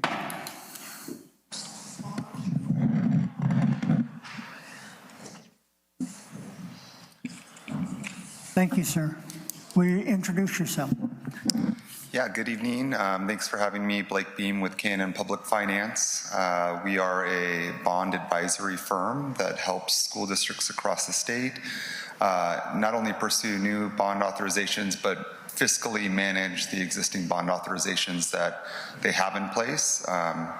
We have a brief presentation to share with the board this evening that will talk about an opportunity to refinance some of the district's outstanding 2006 Measure H bonds for purposes of generating taxpayer savings over the remaining repayment period. Can I control the slides from I do, okay, thank you. So as mentioned, as of August 1st of this year, some of the outstanding Measure H bonds are once again available to be refinanced for purposes of generating taxpayer savings. We're currently estimating in the current market about 658,000 or more will be generated. We'll go into the savings and the numbers in a little bit more detail because we are focused on a minimum threshold, and so we don't have the exact numbers, nor will we have the exact numbers until after we execute the refinancing, and we'll report back how everything actually turns out. So I'll discuss that in more detail. Refunding general obligation bonds is very much like refinancing your home, refinancing a home mortgage. You sell new debt at a lower interest rate and it pays off the old debt, and so what remains in its place is the new lower cost debt. For general obligation bonds, there's a couple nuances. Those savings are passed immediately to taxpayers. This is not a benefit necessarily for the district, it's more of a fiscal stewardship effort. The other, I think, that I would note, different than refinancing your home mortgage, you cannot extend the repayment term. It's legally unavailable for a school district to consider changing or extending the term of repayment for general obligation bonds. So those are two critical pieces. And at the bottom of this slide, it just mentions kind of two key terminologies, a current refunding versus advance refunding. This would be a current refunding, meaning that the bonds that we're exploring refinancing for can be immediately paid off, versus an advance refunding. Some agencies may want to refinance ahead of the optional call date or the refinancing term because they think this is just a really special window of interest rates. And the proceeds of those refunding bonds in that case would just sit aside in an escrow account until those older bonds could be paid off. That's not what we're talking about here.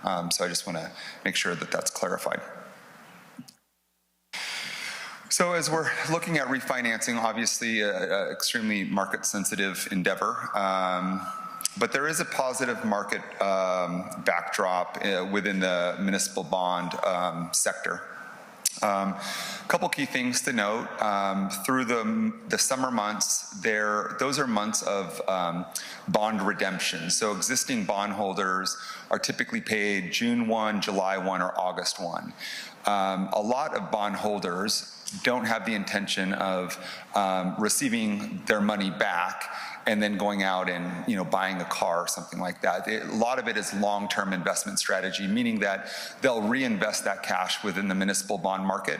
And so there is an influx of readily available cash that investors, our institutional investors, are wanting to use. So that has helped drive up demand and lower interest rates over the last several weeks, months.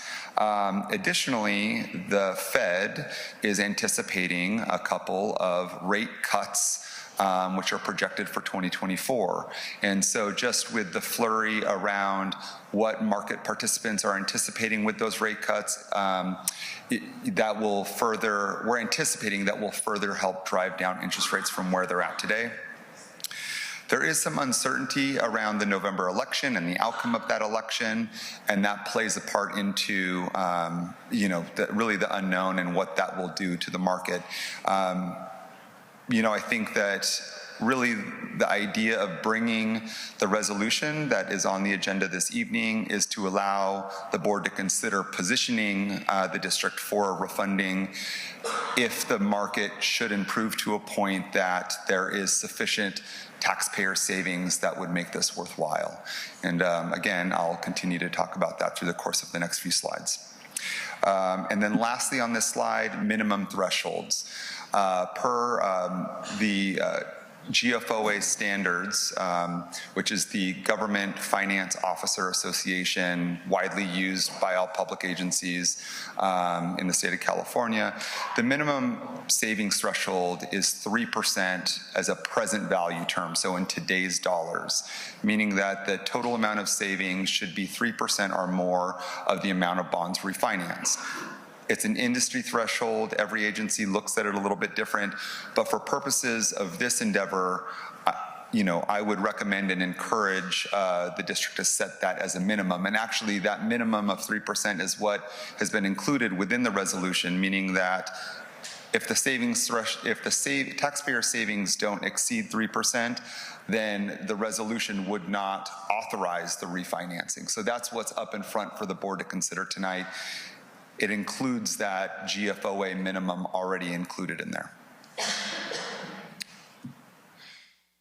Again, a continuation of just discussions about the market backdrop. I think some may recall back in 2022, we hit historic lows with interest rates. We did see interest rates move up over the course of the later end of 22 and into 23. When we look at where the rate environment is at relative to the long-term historical average, we are still looking pretty favorable. On this graph that's on this slide here, it represents the green line represents where we're at currently versus the long-term historical average of where the municipal bond rates have been at, represented in the blue line. This goes all the way back to '93, so it's it's still favorable, and with kind of this expectation that there could be some further decreases in interest rates, I think it makes a lot of sense and would be prudent for the district to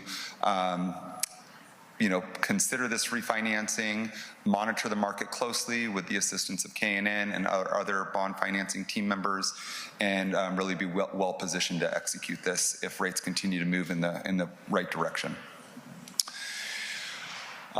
This looks at some of the numbers in a bit more detail. I'll say, just focusing on the table here, based on current market, this actually is based on the end of July interest rates when we had to submit this presentation. Savings totaled over $525,000. This middle column here is what the resolution authorizes based on the 3% present value level, which is based on $794,000. So that's really the minimum level of savings that can be generated. We're hoping for more than that. We're hoping $1 million or more, perhaps. We just don't know and won't know until we jump into the market and lock in rates.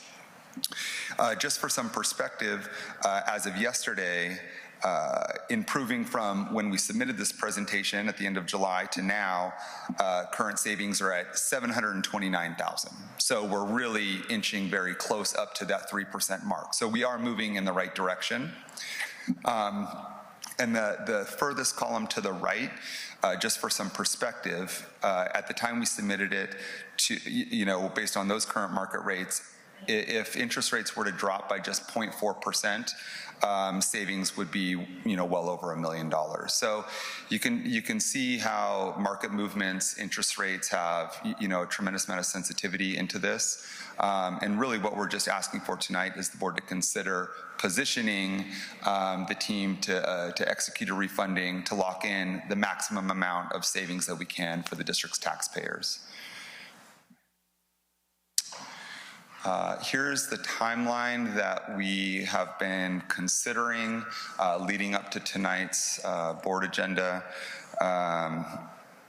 Again, the board consider approval on the resolution this evening. Our plan is to have discussions with a rating agency, which each time the district goes to market is a requirement. It's an investor requirement. And so we have scheduled conversations with them tomorrow, should the board decide to proceed. From there, we would have a market check-in meeting with the bond underwriter or investment bank that is appointed through the resolution, Raymond James, starting next Friday and continuing every Friday thereafter. And we're going to assess the amount of savings relative to the minimum thresholds and where we anticipate rates being in order to lock in the most amount of savings. So that's kind of what that Friday, August 23rd date represents, and would repeat thereafter until we actually went to market. Once we targeted, an actual pricing date, that's when rates would be locked in, and the transaction would close 2 weeks thereafter, at which time the old bonds would be paid off, the new bonds would be included. That concludes the presentation. Happy to answer any questions. Well, the one question I have is we've heard a lot that with the turn down of the markets, now they seem to be up, anticipating the interest rate, the federal interest rate being lowered. How does that affect your timeline if they're talking about September? Yes, the great question. And September is the first FOMC meeting where there is currently projected to be a high probability of a rate cut. Probably 0.25% is what people are anticipating. The way that the interest rate environment works relative to the actual FOMC meeting in September, is based on that probability. It's a futures probability, and the market is already going to bake in interest rate movements in anticipation of that FOMC meeting if everything continues to hold true. And so as we get closer and closer to the date, you may see further and further declines. It's not going to happen all at once, but it starts becoming more and more of a reality even prior to the actual FOMC meeting even happening. Are there any other questions? Dr. Yang. The resolution notes that the trigger is a 3% savings. So on page 4, if you click to page 4, the 3% savings is $794,000. But if you click to page 1, it says we estimate refunding would generate taxpayer savings of $658. So what explains that difference of $140-something thousand? That's a great question also.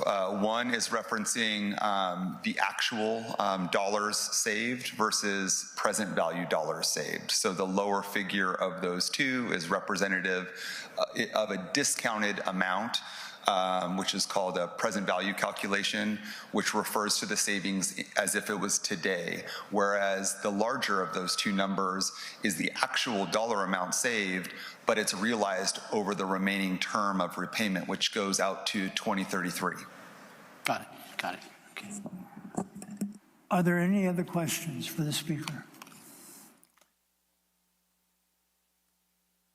So that's our information.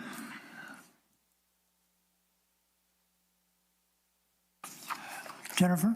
An action item to approve their contract also. Oh. Or ratify, ratify their contract. Okay. Any other questions from Jennifer or our speaker? Could we by chance get a graph showing a 0.5% decrease in rates? Do you by chance have one? Tonight, the information that I have, again, was based at the time the presentation was submitted. Rates have improved since then, which I shared. If they improved based on those, I think I gave figures as of yesterday's interest rates. So you want what those would be? Yeah, the only reason I ask is the feds are expected to cut rates twice before the end of the year, starting in September. And if we're expecting typically a 0.25% each time, I think it'd be prudent to see 0.5%.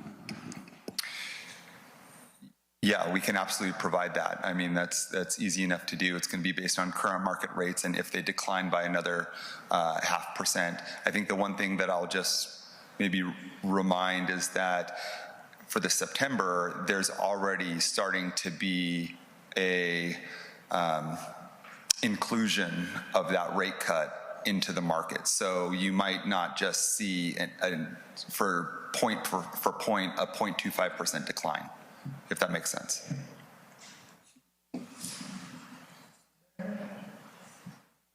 Are there any other questions? If not, do I hear a motion? Dr. Yang makes the motion. Is there a second? Second by Mr. Steeman. All those in favor say aye. Aye. Opposed? Measure passes. Approved. Okay, we're at 21.2, Resolution 2024-25/2, authorizing issuance and sale of 2024 refunding general obligation funds. Are there any questions for our speaker or Jennifer? If not, do I hear a motion? Motion to approve by Mr. Steeman. Is there a second? Second by Dr. Yang. All those in favor say aye. Aye. Opposed? It passes.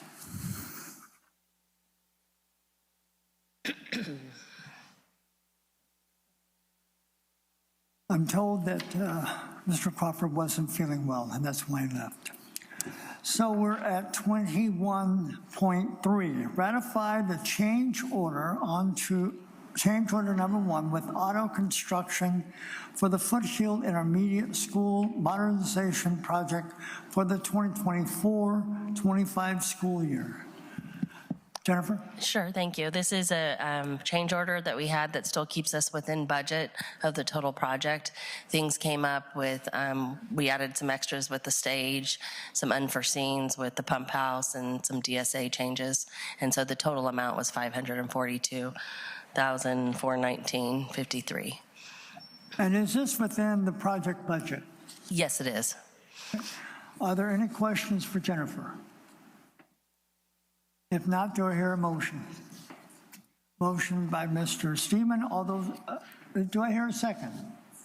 Second by Ms. Hasty. All those in favor say aye. Aye. Opposed? Motion carries. Now we're at public comments. And I will repeat what I said earlier.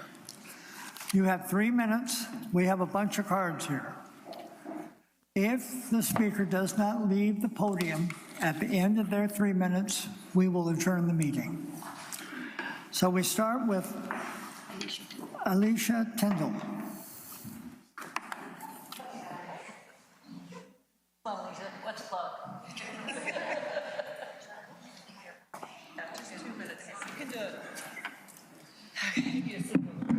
State your name. Alicia Tyndall. Good evening. First of all, I'd like to apologize for going over the time last month and sparking a situation that became controversial and somewhat volatile. And I promise this will be under 3 minutes. I'd like to acknowledge that when we voiced our concerns about losing our assistant principals at some of the elementary schools, that you heard us and reinstated them. So thank you for hearing us. And I'd also like to acknowledge that we have moved into our new building at Covalad. It is beautiful. We are excited. We appreciate all hands on deck this week who got us in, well, for a long time, but particularly this week, who got us in and functioning so quickly. And we are ready for the learners tomorrow. So thank you. What I didn't get to finish saying at the last meeting was more geared toward the COLA, that MJUSD teachers are intelligent, hardworking, empathetic professionals who are self-advocating for what we deserve. Each time the state of California gives our district a cost of living adjustment, we deserve a reasonable percentage of that COLA. We deserved a fair amount of that 8.22% last July, and instead we are being told that unfortunately it's been spent.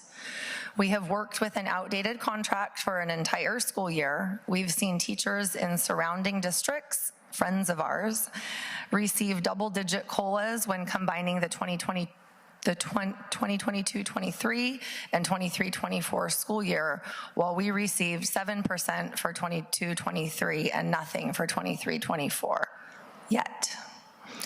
When employees feel valued, they are more willing to work in less than ideal situations. The demographics and behaviors of some of our students and families often make our days less than ideal. But many of us feel loyalty to our schools and our staff because of our connections, especially those of us who are alumni of MJUSD schools. However, in the last couple of years, that loyalty has become fractured as we feel less than valued when we have to unite like this and get very vocal just to be considered for a compensation adjustment that should be part of the budget when the state gives the district a COLA. Currently, it doesn't feel great to be a teacher in MJUSD. There is mistrust, low morale, and frustration. And it's at a time when it's very difficult to attract and retain quality teachers. To start improving that trust, we need to settle our contract so we can begin to move forward with relationship repairing and trust building so we can really focus on teaching and learning. Thank you. Yes.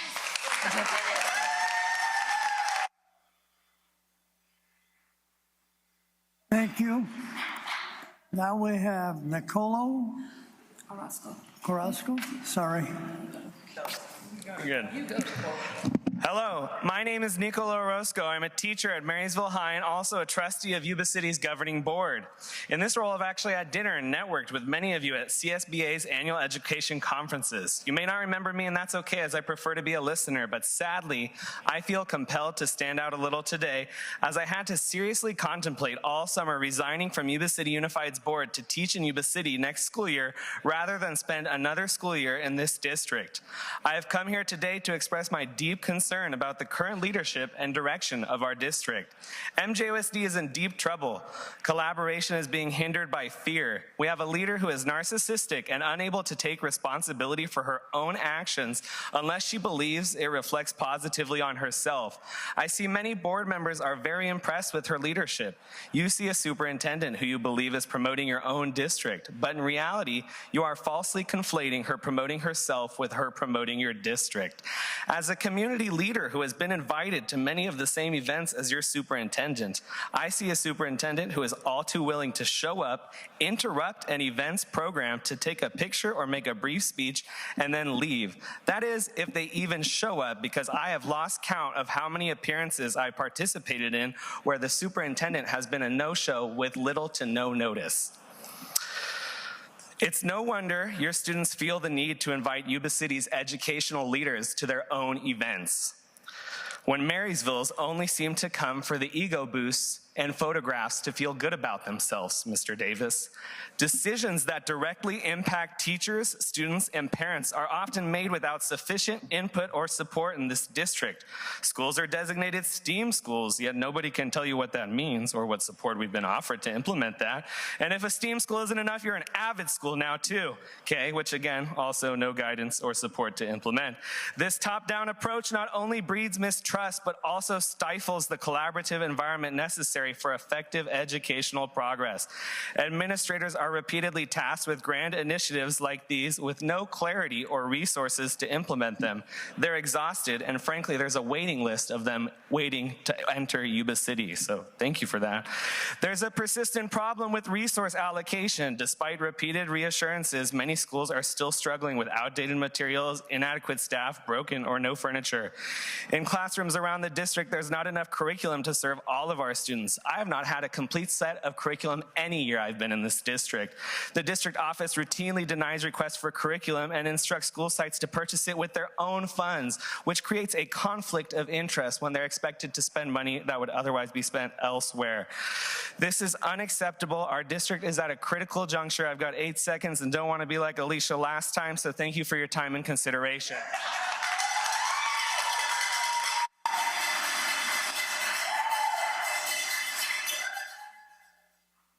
Thank you. Angela Stiegel.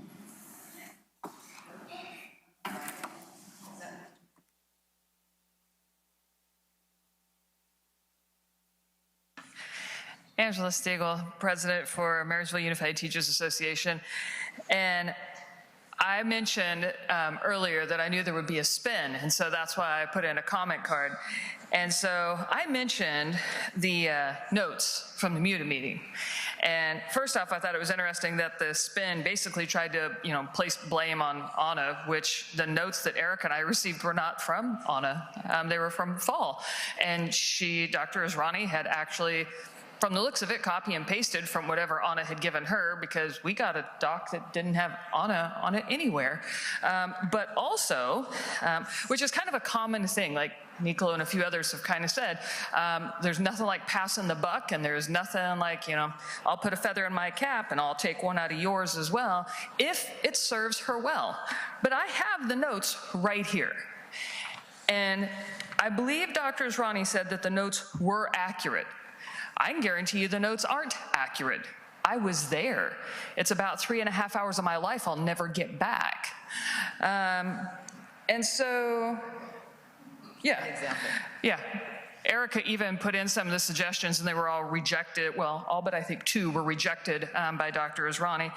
But one of the comments that was made that I can guarantee you didn't make it into this, we were talking about, I believe Dr. Asrani had asked what one of the main issues was. What's one of the main focus issues. And a teacher, not me, just to put it out there, it wasn't me for once, it's always me, but it wasn't me this time. Somebody else said our contract that has been expired for 14 months and, the COLA that goes with it. And Dr. Asrani said that we haven't been working with an expired contract for 14 months, which had to be explained that, yes, in fact, we have. And then Dr. Asrani made it sound like we were just really, kind of out of our trees, that we had a problem with that.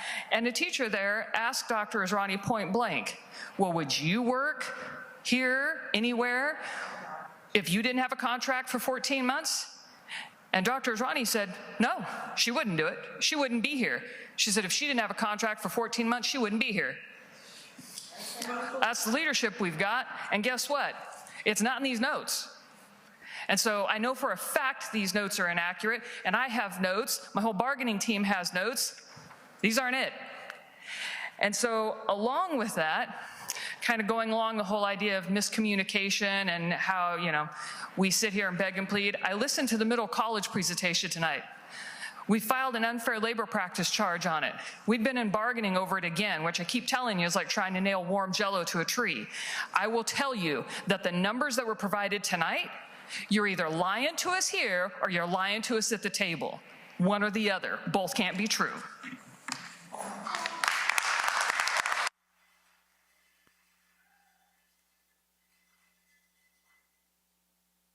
Michelle Sharma.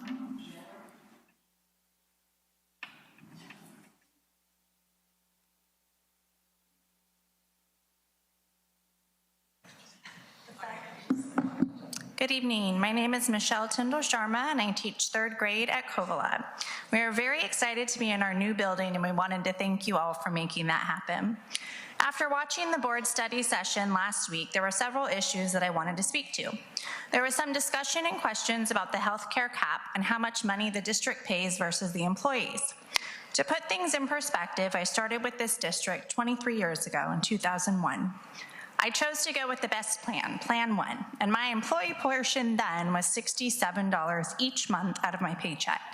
Today, we pay $1,612 every month out of our paycheck for the exact same plan. I have been here for 23 years, and last year was the first year ever that I remember receiving an adjustment on our benefits cap paid by the district.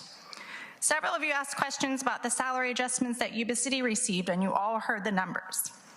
They were able to offer all of that while still faced with the same budget issues that MJUSD had. We are losing good teachers to other districts because we are no longer feeling valued. Several of you asked questions about what you can do moving forward so that we're not in this situation again.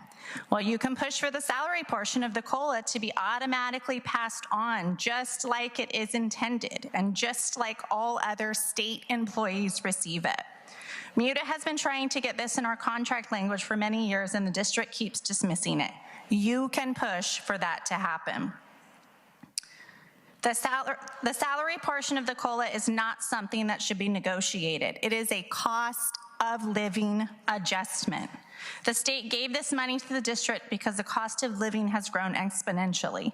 The salary portion of the COLA is not intended to balance out the district's budget because the district is in deficit spending. You can ask questions like, is it in our best interest to pay hundreds of thousands of dollars to a PR firm for the district, or could we spend this money elsewhere and have maybe our middle college and high school students do these as learning projects? Or ask questions like, is it necessary to spend hundreds of thousands of dollars on a wellness director's salary?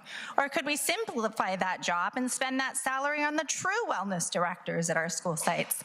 The secretaries, the attendance clerks, and the teachers. I would say nurses and health aides, but we no longer have them on site. And questions like, do we really need to be paying hundreds of thousands of dollars in legal fees when we pay hundreds of thousands of dollars in salaries for assistant superintendents and heads of departments that should be able to handle that? We know your jobs are not easy. You have very impactful jobs that some of us don't want because we're not qualified for them, but we are qualified teachers.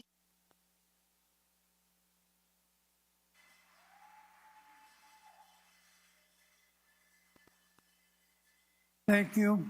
Tammy?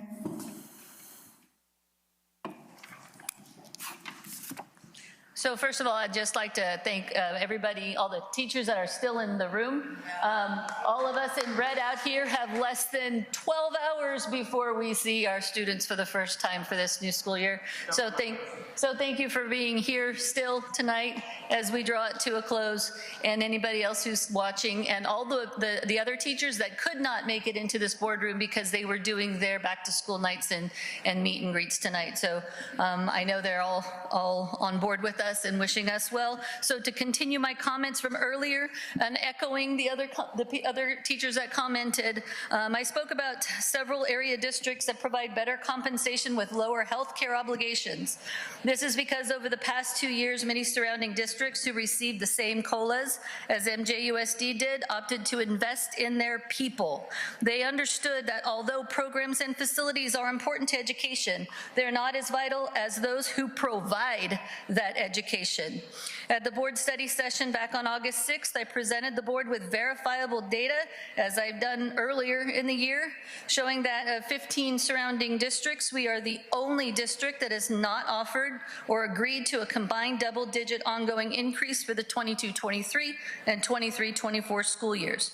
Our own numbers show that the amount of dollars spent on people in this district has significantly decreased over the past several years.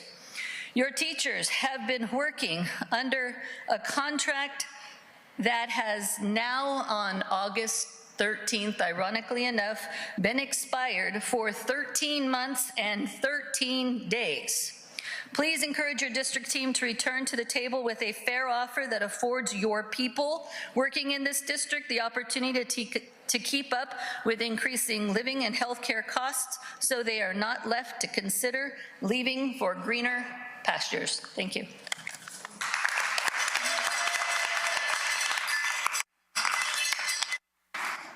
Thank you. Erica? First of all, I'd like to say that... Oh, yeah. Thank you. Phew, 45 seconds were left. I'd like to say that if Seth would like to, I would really love to have a private conversation with you. Maybe we could step outside or something.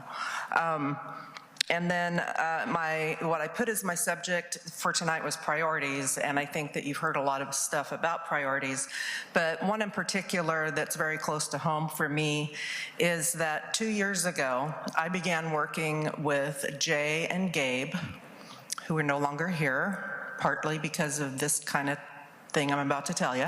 So we were working along with some other folks, facilities guy, I can't remember everybody that was there, and we were trying to troubleshoot the whole, oh my God, TK's coming, where are we gonna put them?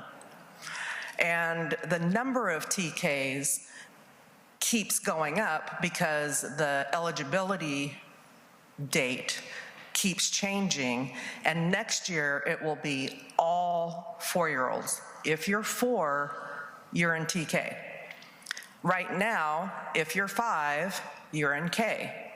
So like at my school, as an example, we have had, since the school opened in 2009, 3 K classes, 3 classes of 5-year-olds. Those 5-year-olds, the year before they came in, were 4.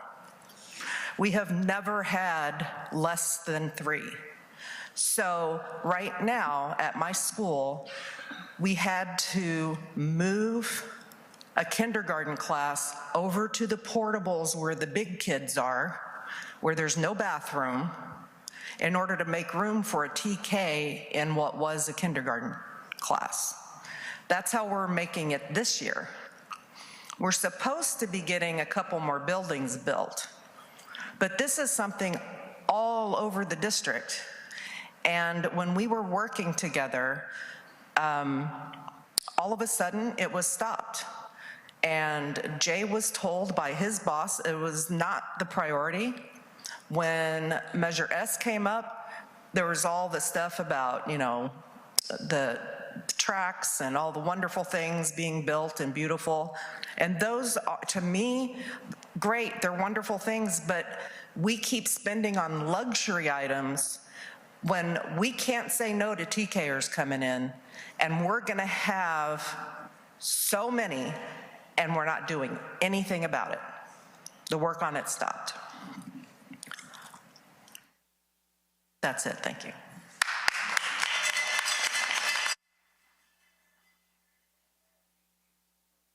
Thank you. Florida?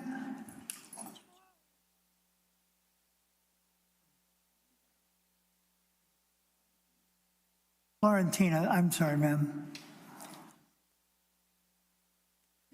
Hi, yes, Florentina DiGennaro. Good evening. I come to you guys this evening as a concerned parent, and I'm going to be talking about the secrecy policy, how Seth was, about AB 1955 that just passed.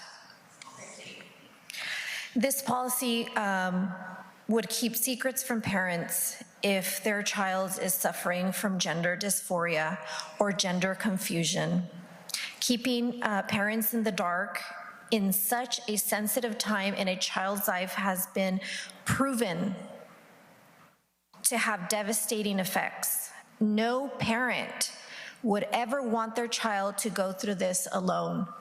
So parents need to be informed. This bill that passed is not okay. We have a lot of parents speaking up in California.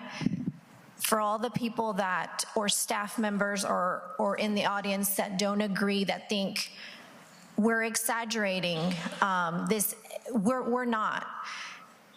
If you have not been informed of the lawsuits that are happening, parents speaking up of their sad stories, devastating stories that are happening, some that have lost their child because of this.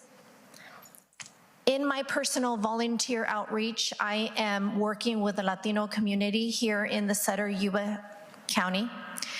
Most of the parents have told me that their teachers have either enforced, threatened that their child can't come back to school if they don't give them medication, either for hyperactive, depression, whatever it is that they feel. Yes, it is. The low income, the Spanish speakers that have which is disability, are being taken advantage, and this is coming from the parents. Now, they're provided with the medication, they get to take it home, or it's in the school for them. Now, let's look at this bill that just passed. The teachers, the staff will be able to give these children this medication and so many other things and keep it a secret from the parents. It is already going on in California. You need to be up. Okay, it is happening here, and the bill has passed, and people are suffering, families are suffering. You need to do your research and read what is happening. Okay, I'm just gonna give you one name, Chloe Cole. Okay, I could give you plenty of other, there's not enough time.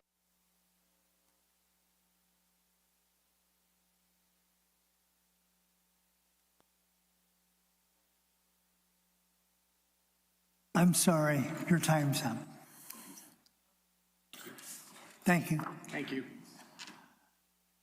Dr. Teresa Cowan. Oh, okay, sorry, thank you.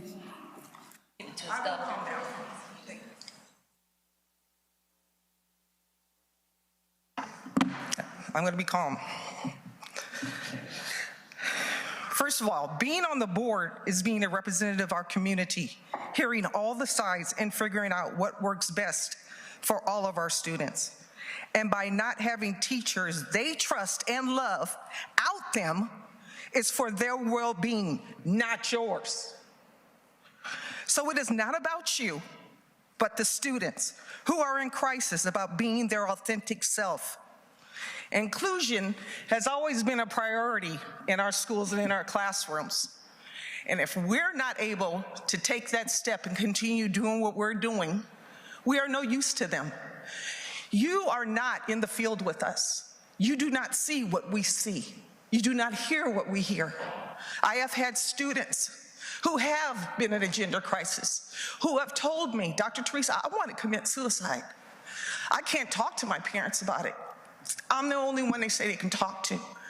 So until you walk in the teacher's shoes or mine and hear these children's cries and understand that they cannot talk to anybody at home, you can't sit up here and pass judgment. We are working with these kids. You are not. Okay, then you can go ahead and get a teacher job too and work in classrooms with us and deal with that. Thank you. Thank you. We have one last comment card. Jennifer Latham. Jennifer, are you still here?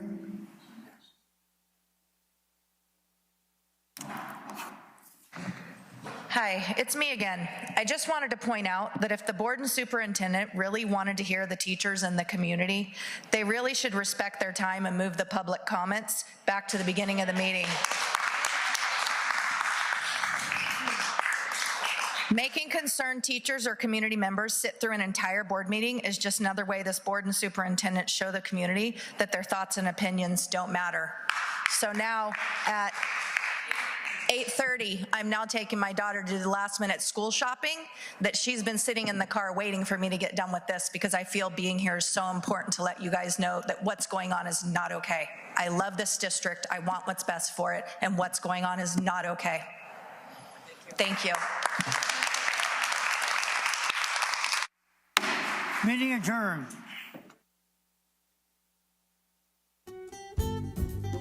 Yuba-Sutter.live's local government live streams are presented by Plumas Lake Self-Storage in Plumas Lake, where lifelong local residents are helping other residents keep things safe, providing indoor storage units, outdoor RV and vehicle parking, moving supplies, and Penske truck rentals. Details at plumaslakeselfstorage.com.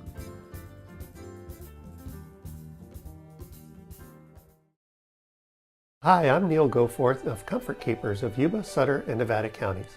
Caring for elders or even yourself has challenges. Comfort Keepers of Yuba, Sutter, and Nevada counties can help you address today's issues and plan for tomorrow with in-home and specialized care for you or your family members. Call us at 530-749-8800. Comfort Keepers of Yuba, Sutter, and Nevada counties.